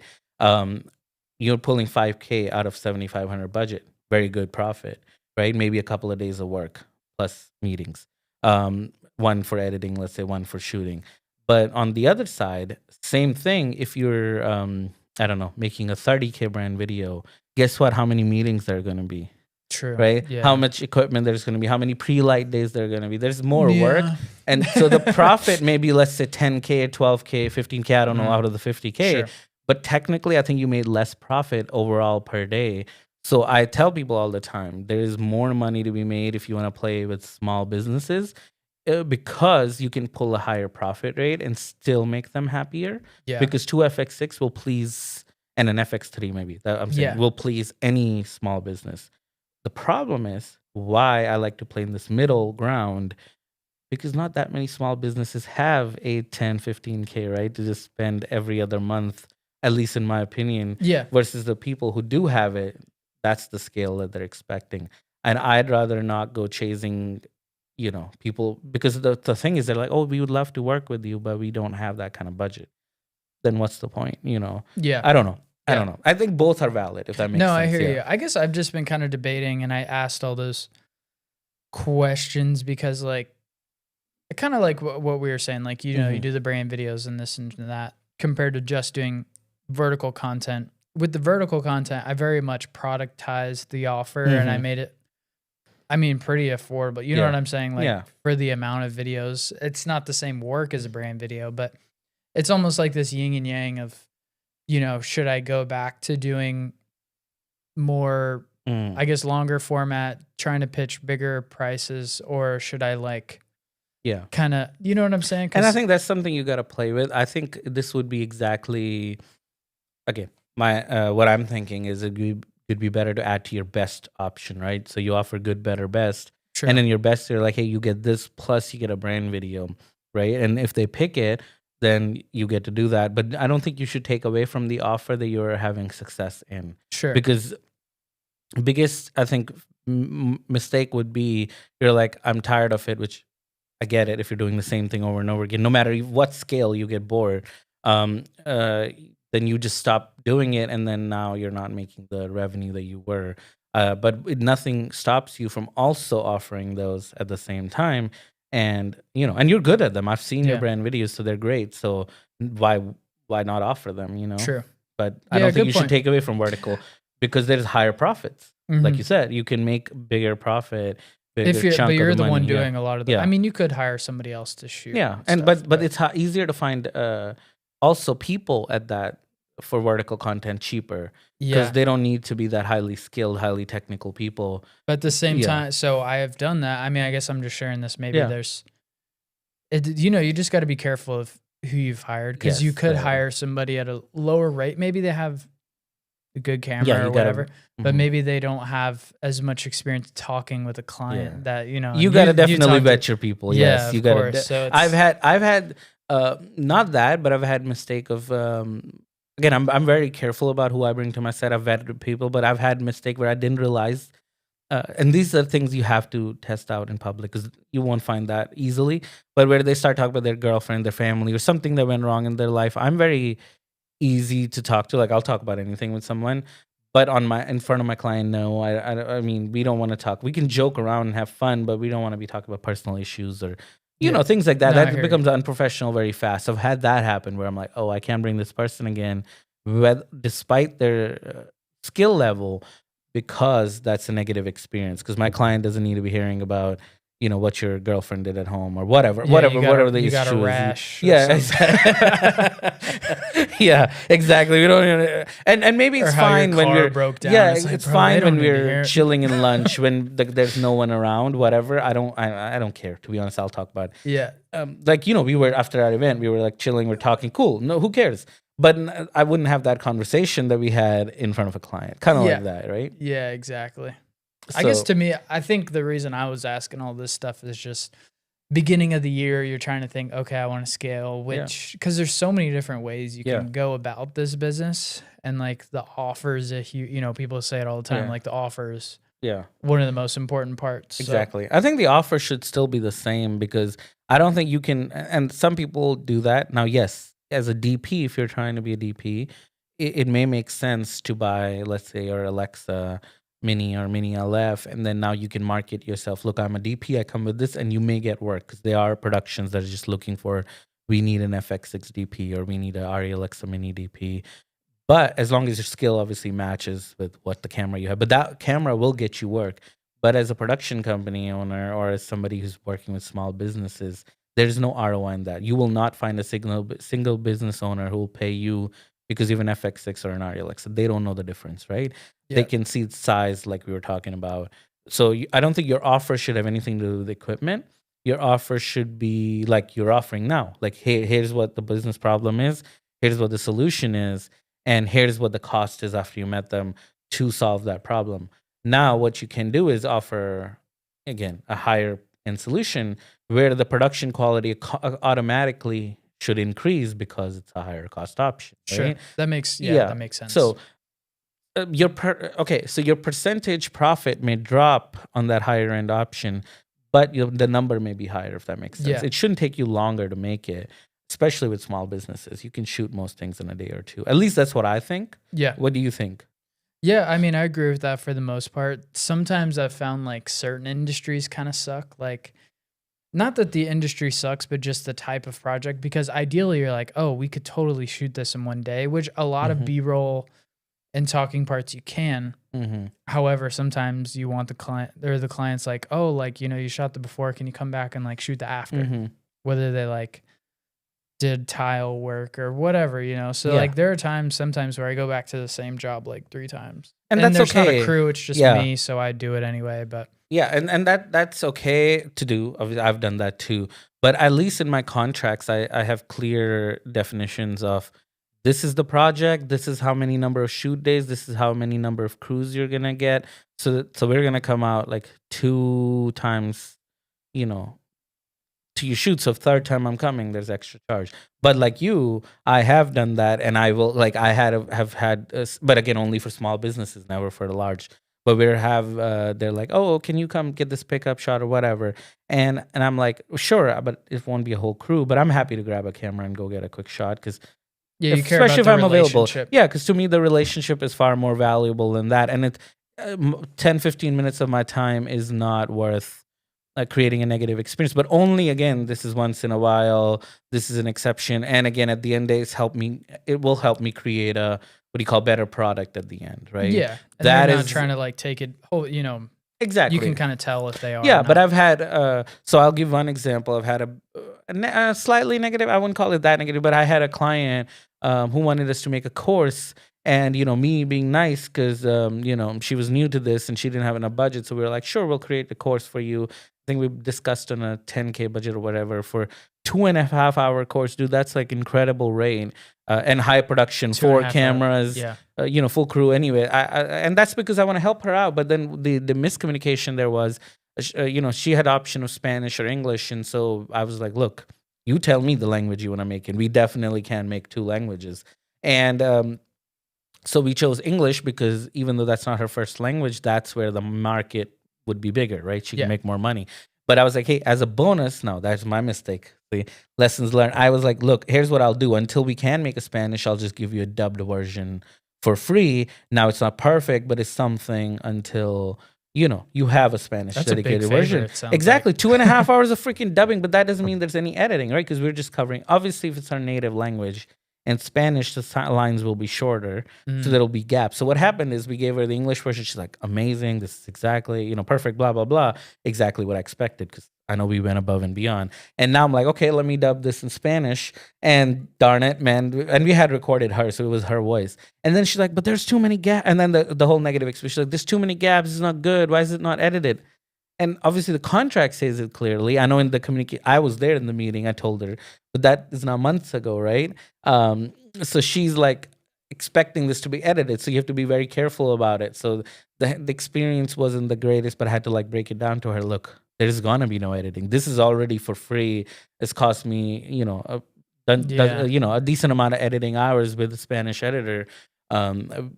Plus, it's not worth it. Anyway, this is just an option, and most software, they should be able to select English and Spanish. You don't want it to be edited. It's not a separate video. It's just an audio track.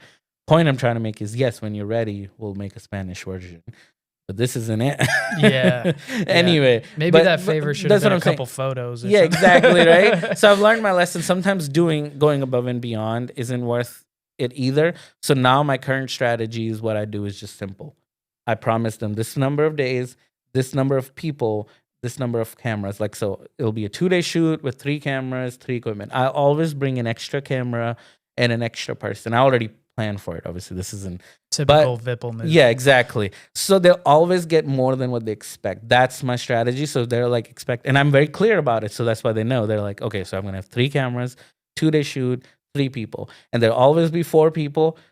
1 extra camera, and obviously same number of shoot days. I'm not upping that, but the point is, then they get always impressed. So my clients are always having a positive experience, and there is a producer advantage here too. If somebody calls in, I'm not going to be short people, right? Nice. I'm going to just have what I planned on having, because that can happen. Somebody can get sick or whatever. Ideally not, but point I'm trying to make is there is an inherent advantage in that, and I always do that because at the end of the day, relationship to me far outweighs anything else. Yeah. No, that's smart. One thing I meant to ask you earlier, what proposal software do you use where you can give them the option of 100% upfront or 50%? So I use something called Better Proposal. So it has the option, I think, again, I don't know. Like they can click that on. Yeah, so they have, so you can basically create options, and you can select that they can select only one of them. Got it. So they essentially select, and it automatically makes that the total price. Okay. And I've done that for options too, because sometimes lower end, they don't have budget for like a makeup artist. So I'll say MUA, I don't know, whatever the rate is, and optional. So if they check it, it just adds that. But if they don't check it, nice. It doesn't affect anything, but then it'll say optional, and then why to add it. You'll look great. I recommend it. I make none of this money because I'm basically just taking away the processing costs and passing that along to a makeup artist anyway. But some people do, some people don't, and that's fine with me. I just don't want to have that conversation. It's not worth me losing a client over a makeup artist. But it does make my product look good, so it's worth to give them that option. So stuff like that. Yeah, I highly recommend it. I've had good results with Better Proposals, and especially like you said, that good, better, best option. I do like that you can add all 3, and they can pick. What I do like about it is you can already have one pre-selected. So I always do the better as pre-selected. So they have to manually click on the low or the high if they want to change it. So the total's already what I want it to be, and I'm fine. I mean, either way, that's why I put the 3 options in there. If they pick a different option, that's fine. but I already have pre-selected what I want in there. Okay. So they have to manually go in and change Yeah. it. Yeah. I mean, I'm pretty positive. So with HoneyBook, that's what I've used. You can do, obviously, you could do 100% or 50% on Yeah. specific dates, Mhm.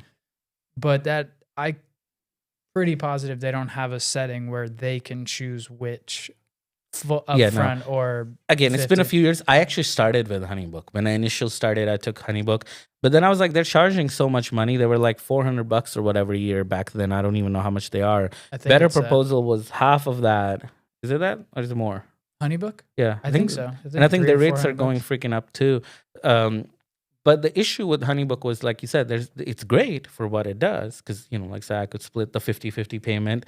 That's what I liked initially, that it would have a specific date. Like you sign the contract. I used to be able to do like automatically 2 weeks or whenever the second payment was. It would automatically, like, that's your payment date. But then I found very quickly that there was no way for me to go in there and customize anything. Like Yeah. the way the software designed, and the payment had to come through them. What I like about Yeah. Better Proposal is it integrates with Stripe, so I can. So Oh, they that's still take nice. the payment. So at the end of when they sign the contract, it immediately is like make a payment like HoneyBook. But it's not coming through them. It's integrated through Stripe, which is my payment platform. I can generate invoices. It's all in one.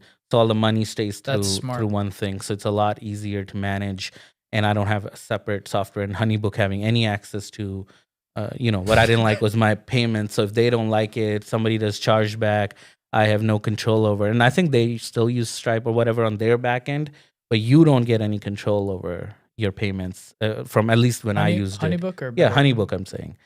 I think it doesn't matter, but Yeah. I think you can do QuickBooks.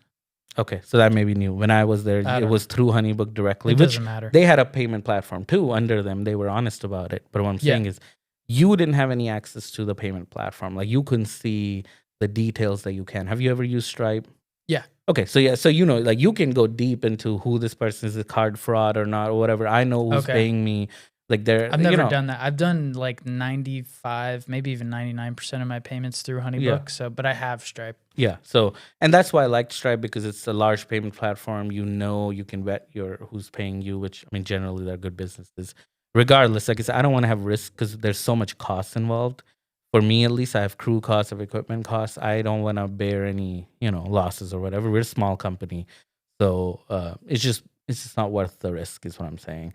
But this platform, I'm on third or fourth year now at this point. Better Proposals with Stripe has worked great for me. The only negative is, like I say, it doesn't integrate with QuickBooks. So I have to still manually go and, attach all these invoices to QuickBooks. Okay. But, it is what it is. It's part of it. Have you ever used a firm? Have you ever had a client finance? No, I think I don't know even if I have it turned on, but I wouldn't mind it. I don't care because that's between them and a firm, right? It's not. Yeah.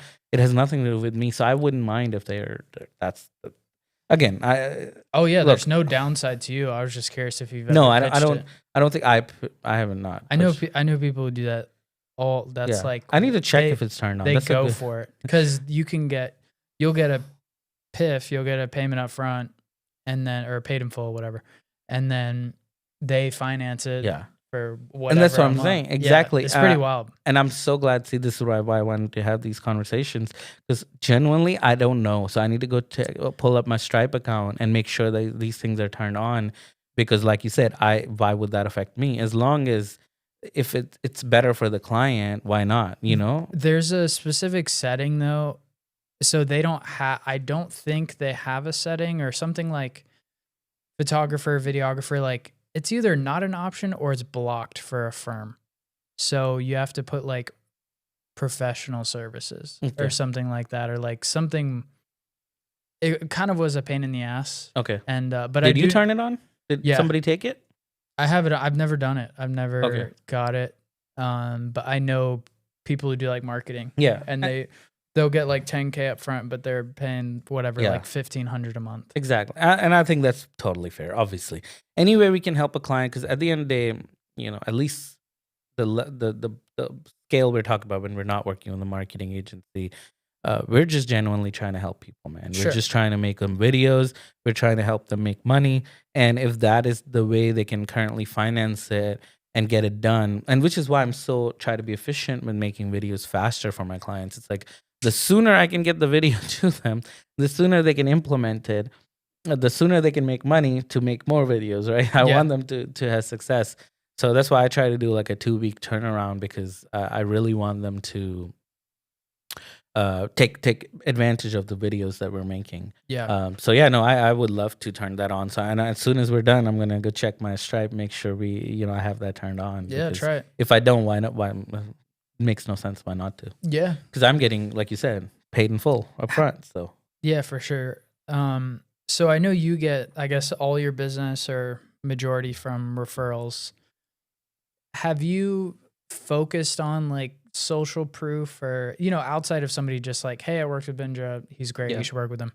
Like, have you put in an effort to do like testimonials or try to do a case study, even though you're just making videos? No, I mean, I do have some testimonials we made years ago and we put on our website. So they are there for, I guess, some cold person coming in.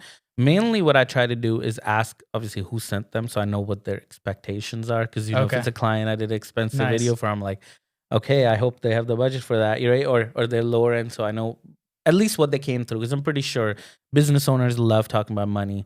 They probably know what my video costs with the other client, right?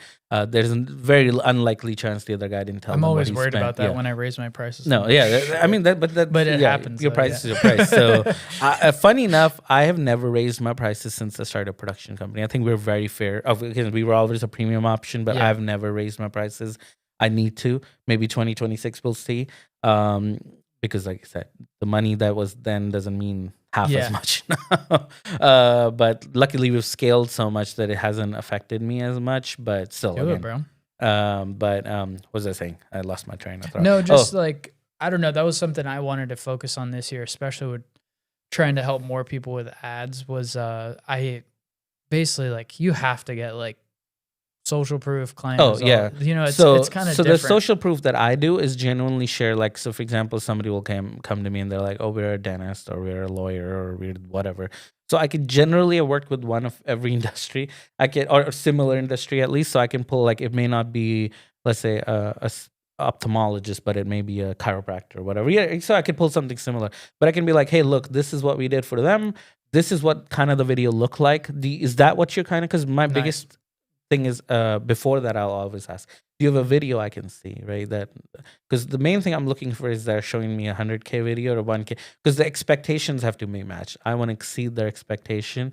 But if their budget is 5K and they're showing me a commercial for 100K that I know roughly the production budget would be, I can match the expectation. I don't want to be part of it. So what I will do is show me a video, and then I'll look at the video. I'm like, okay, I kind of get it now. And then I'll find either that was good enough, or if I don't, then I'll be like, look, let me show you something I've made, right? And here's a video. And worst case, it's happened rarely, but if I don't have anything that even I have or they have, then I'll go looking into with my buddies, like, hey, maybe in our group or somewhere, like, hey, do you have something with, I don't know, surfing, something that I haven't done. So then I can show that. Point is, I want to show them a real video where it's like, is this what you're thinking? So the answer is usually yes or no, but I try to narrow it down. Once I see the scope, right, then I can be like, yes, okay, so this is what we've done. We helped this client. They made, 10x money. So I am giving them a proof, because I don't like to sign up with people don't know what. I see what you're, 'cause- yeah. yeah. So example I and- am giving them yeah. an example. Typically, it was like, hey, they were able to 10x their revenue. They opened a new practice, or whatever, ABC, whatever the thing is. I do try to do that, so I want them to know realistically what somebody else was able to achieve. But at the same time, I'm very upfront. Like, look, here's what I'm going to promise you, that I'm going to make a sick ass video. Yeah, I that's can't what- yeah. guarantee, obviously, any results, but these work. The good thing for us is all these big companies that use video have spent hundreds and hundreds of millions of dollars in studies proving video works, right? At this point, if you don't think video works, you can go read studies. Like, it works. There's not even a debate about it. So as a business owner, do you need video or not should not even be a debate. And if you do have that, then we need to start much lower at a ground level, why they need to understand why it works. But as long as they know that it works, I know I can make a good video at that price point, or that I'm not worried about my skill set. Because the best thing about me is I'm gonna go in, which I've touched at this point every type of video. I'll go make them the video, and if I don't know, I'll be on the phone calling somebody who has, and be like, "Look, hey, how much to hire you? Come do it for me, right?" Yeah. Because at the end of the day, they're gonna get the best people to make that video, whether it's me, the crew that I typically work with, or new crew or somebody I know or whatever. But they're not gonna. Again, I don't put my reputation on the line personally. I would get Yeah. somebody who knows what they're doing there, guaranteed, even if it's not me. And I'm happy to then stand back and learn and direct, because I can still direct it, and then learn, how to do that specific thing. I don't know. I don't even know at this point what that would be. But rocket launch, for example, I've done work in NASA, but I've not actually covered a specific rocket launch, like I was talking with Justin about. So um, then I would bring somebody who's covered, rocket launches. Like, I want a DP that does that. Yeah. That way I know we don't miss that shot. Something like that. I don't know. Does that make sense? It does, yeah. And I Yeah. think for you, like, if you're not, or not for you, for anybody, like, if you're not promising X result or whatever, Yeah. the proof is already, like, they see your Mhm. videos, they see how great they are and stuff like that. So Yeah. that makes sense. Yeah, no, Yeah. and I'm happy to show them what I have done in the past. But ultimately, my thing is, for me, my reputation, as in I wouldn't do it anyway if I don't think I can do it. I would Yeah, just of be like, course. hey, Yeah. it may not be a right fit. And that's how I think I want the relationship to go. Now, to be real, that is harder when you don't know someone, which is why I'm like, if they don't know me, then I'm Yeah. just another videographer. Then, yes, they're just like, oh, that person promised me this person promised me this, I don't know who to go with, and you're promising me nothing. So they may not pick me, and that's okay. Yeah, that's kind of, it's been a challenge with ads, to be Mhm. honest. Like, sometimes you can just feel there's less trust, which, Mhm. like, you have to do a better job up front, whether it's like, it's either the content that they Yeah. see from you, or you're posting valuable content that you send to them that's, like, actually valuable. And they're like, oh, this guy's giving really good Mhm. information, whatever. And then you have client results or client testimonials. So, like, you have to make sure you do that all up front, because I can tell it is different than referrals. So Yeah, absolutely. I guess, we were talking about ads. I don't want to make ads sound like it's not a silver bullet. Yeah. But it is a way No, to like I get. said, it didn't work for me. There's the opposite end of it, where I did try them. And to be honest, now listening to you, I'm open to trying them again and see what that works. Because I am like you, trying to get people to pay me $8,000 or whatever. Yeah. And if those people exist on Instagram, then why not? I mean, you really don't even have to spend that much money either. Mhm. However, if you do them bad, you will waste money. So it Yeah, kinda exactly. depends. Well, that's why we know the expert now, right? I'm gonna be calling you. Like, hey, I let's make wouldn't some say ad. expert, but Yeah. Well, I mean, I'll do better my than me, best. right? It's funny enough. That's what I'm saying. I made ads for other people that have done really well, because it's very different to Yeah. the outlook, where I'm like, okay, what's the product you're selling? What's the service you're selling? And generally, the clients that you're working with, their product or services are good for Instagram, because they're mass market, and Instagram is mass market. So it's easy to sell. It becomes hyper hard, at least for me, because I'm selling to specific subset of audience, right? My target audience is either marketing agencies or direct service-based businesses with higher ticket items. Yeah. Or worst case, the side item that I do is like, I'm a DP director for other Yeah. people, for people like you. That is essentially it. So it's very limited market True. that I'm trying to target. And the other thing is the footprints nationwide. I'm literally on a plane every other week. So it's very expensive, and I don't want to be running ads where the people, I don't know, regular people are seeing my face who have nothing to do with video or Yeah. marketing or anything. I've never done I don't know. nationwide. Yeah. Yeah, you gotta. I mean, I've only done local. Yeah. But But I don't know how much business is in here for people to, and again, there may be, obviously there's a lot of business, but for people to like hire me, even, yeah. So I guess that's why I was yeah. asking you all those questions of, like, because I've been debating on just trying to get more clients in the Orlando area, just try to get bigger, because it's like, I don't know, it could be a limiting belief, but naturally there's more people here, so more businesses Exactly. feel like they need to be on social Yeah. media and stuff like that. Because, like, honestly, sometimes in Ocala, the people that come to me, they know they need to be on social Mhm. media. That doesn't mean they're always the best fit client, but there's also a lot of people who are very much further behind. It's like slower, Mhm. it's more rural. Yeah. Not anything wrong with that, but that's just kind of the nature compared to like what we sell. We sell, social media content, whatever. So But my thing it's is, interesting. you're gonna have to do something different eventually too. Once everyone's on social media and Facts. they're doing the same thing, because what also frustrating sometimes can be with the client, they're like, "Oh, my competition, they're doing this. I want to do that." And it's like lawyers, especially. Oh my goodness, they're like, "Oh, that they're all running these ads with this text, animated. I want to do the same thing." And I'm like, "Sure, on a production company side, we'll happily make you these." But then why do you want to do the exact same thing? Let's do something different. Because, because if everyone's doing the exact same thing, then at the same time, your advertising, instead of being impactful, just becomes more noise in their, in the scrolls that they're scrolling.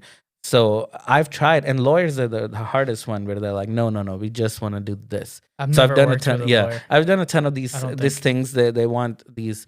I'm sure the audience has seen them. They're like text stories, like I had this happen and this attorney got me Oh yeah, 500K, yeah, and they're just text and they're animating, and we have a very good. I've got very good animators that work for me. But the point is, we can happily do that. But then the point is, it's boring. It's like there's Yeah. nothing to it. I And I'm guess like, it matters where you're putting yeah, it. let me put some personality to you, because that's who people like nowadays. They like businesses with personality, because we're all human, Yeah. and they're so scared. At least attorneys, I find, that to put their freaking personality into it. Oh yeah. And I'm like, come Or on, the yeah. ones who do are so Yeah. corny. They're like Yeah. they have like a fake accident or exactly. something. You're It's like, who's yeah. got your back? Yeah. I don't know, like just some dumb shit. I can't Exactly. think of it. But so it's kind of like that can be a challenge. So eventually, I'm like, people are gonna have to do something different, because if all roofers, like for example, are doing the Yeah. exact same content, True. then it'll become the same issue. Like currently, the issue is there's 10 roofers.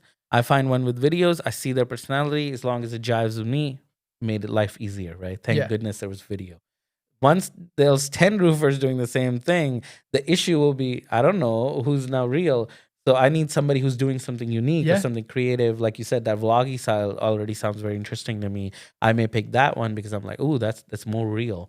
They're like, Yeah. look, this is versus, just hire me. We'll build you a good roof or whatever. Exactly. Right? Yeah. It's very easy to add your personality into more of like just documenting vlog Mm. style, but you can still give value and give good information. But however, generally speaking, the information's the same in every industry.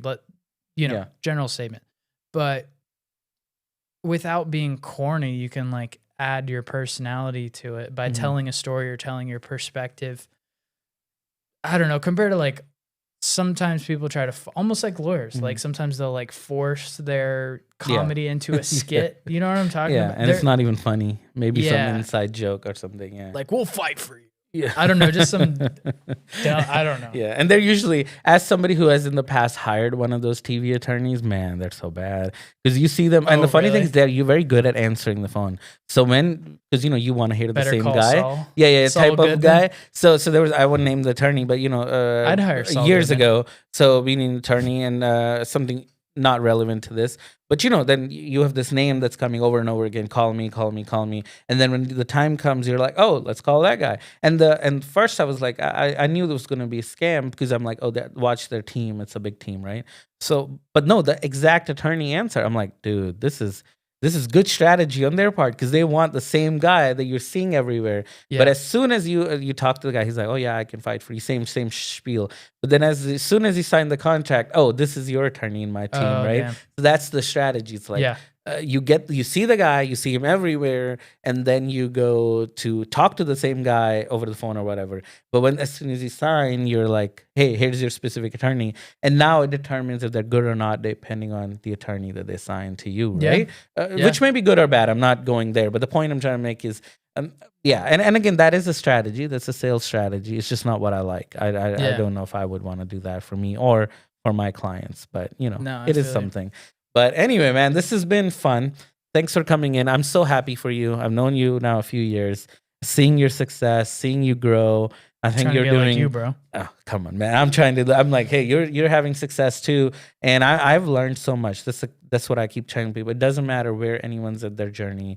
I've learned so much in the past couple of hours talking to you. I'm ready to go out and apply this to my business and see if I can get some new leads, and see if these ads work for me or not. And I hope somebody listening learned something, because I'm telling you, sales is the most important thing. And if you can do them genuinely, then it doesn't feel like work, because you don't want to be a sleazy, salesman. And these type of genuine strategies do work, and you're a perfect example of it. Yeah. So I appreciate you coming here, being honest, and sharing those with me. Before we go, anything else you want to add or ask or say, or shout out No, your for sure, bro. Instagram or This was something? like a refreshing format. I've been on a bunch of podcasts, and it's cool not to feel like you have to perform or like tell your story perfectly or whatever. So this was nice. And I hope by me going in detail with stuff, it wasn't too boring for people, but for the people that are interested, it was actually helpful. So yeah, bro, this was fun. Awesome. So what's your Instagram? Where can people follow you? At Ben C. Mangum. Please go follow him. Way better Instagram than mine. But thank you again. You just gotta post, bro. Look at all your crazy. I will. This place I'm is gonna. That's amazing. my goal for 2025. Hell I'm gonna yeah. try and be better about sharing content. Like I said, I need to deepen my horizons and just not wait on just referral marketing. Like I said, business has been good doesn't mean it can't grow better. Plus, my personal goal is to collaborate with more and more people. So hopefully this year again we get to collaborate just like Oh, we last have year. to. And if not worse, at least on ads, I'm gonna definitely be hitting you up. Even though I don't know, I'm like more behind the camera guy, not the guy in front of camera. But You're hey, in front of camera. Right well, now. exactly. Look, I'm trying. Don't get me the jitters. Anyway, thank you again. Like I said, this was awesome, bro. Hell yeah. You're welcome anytime bro. again. All right. Thank you. Hell yeah. Thanks, man.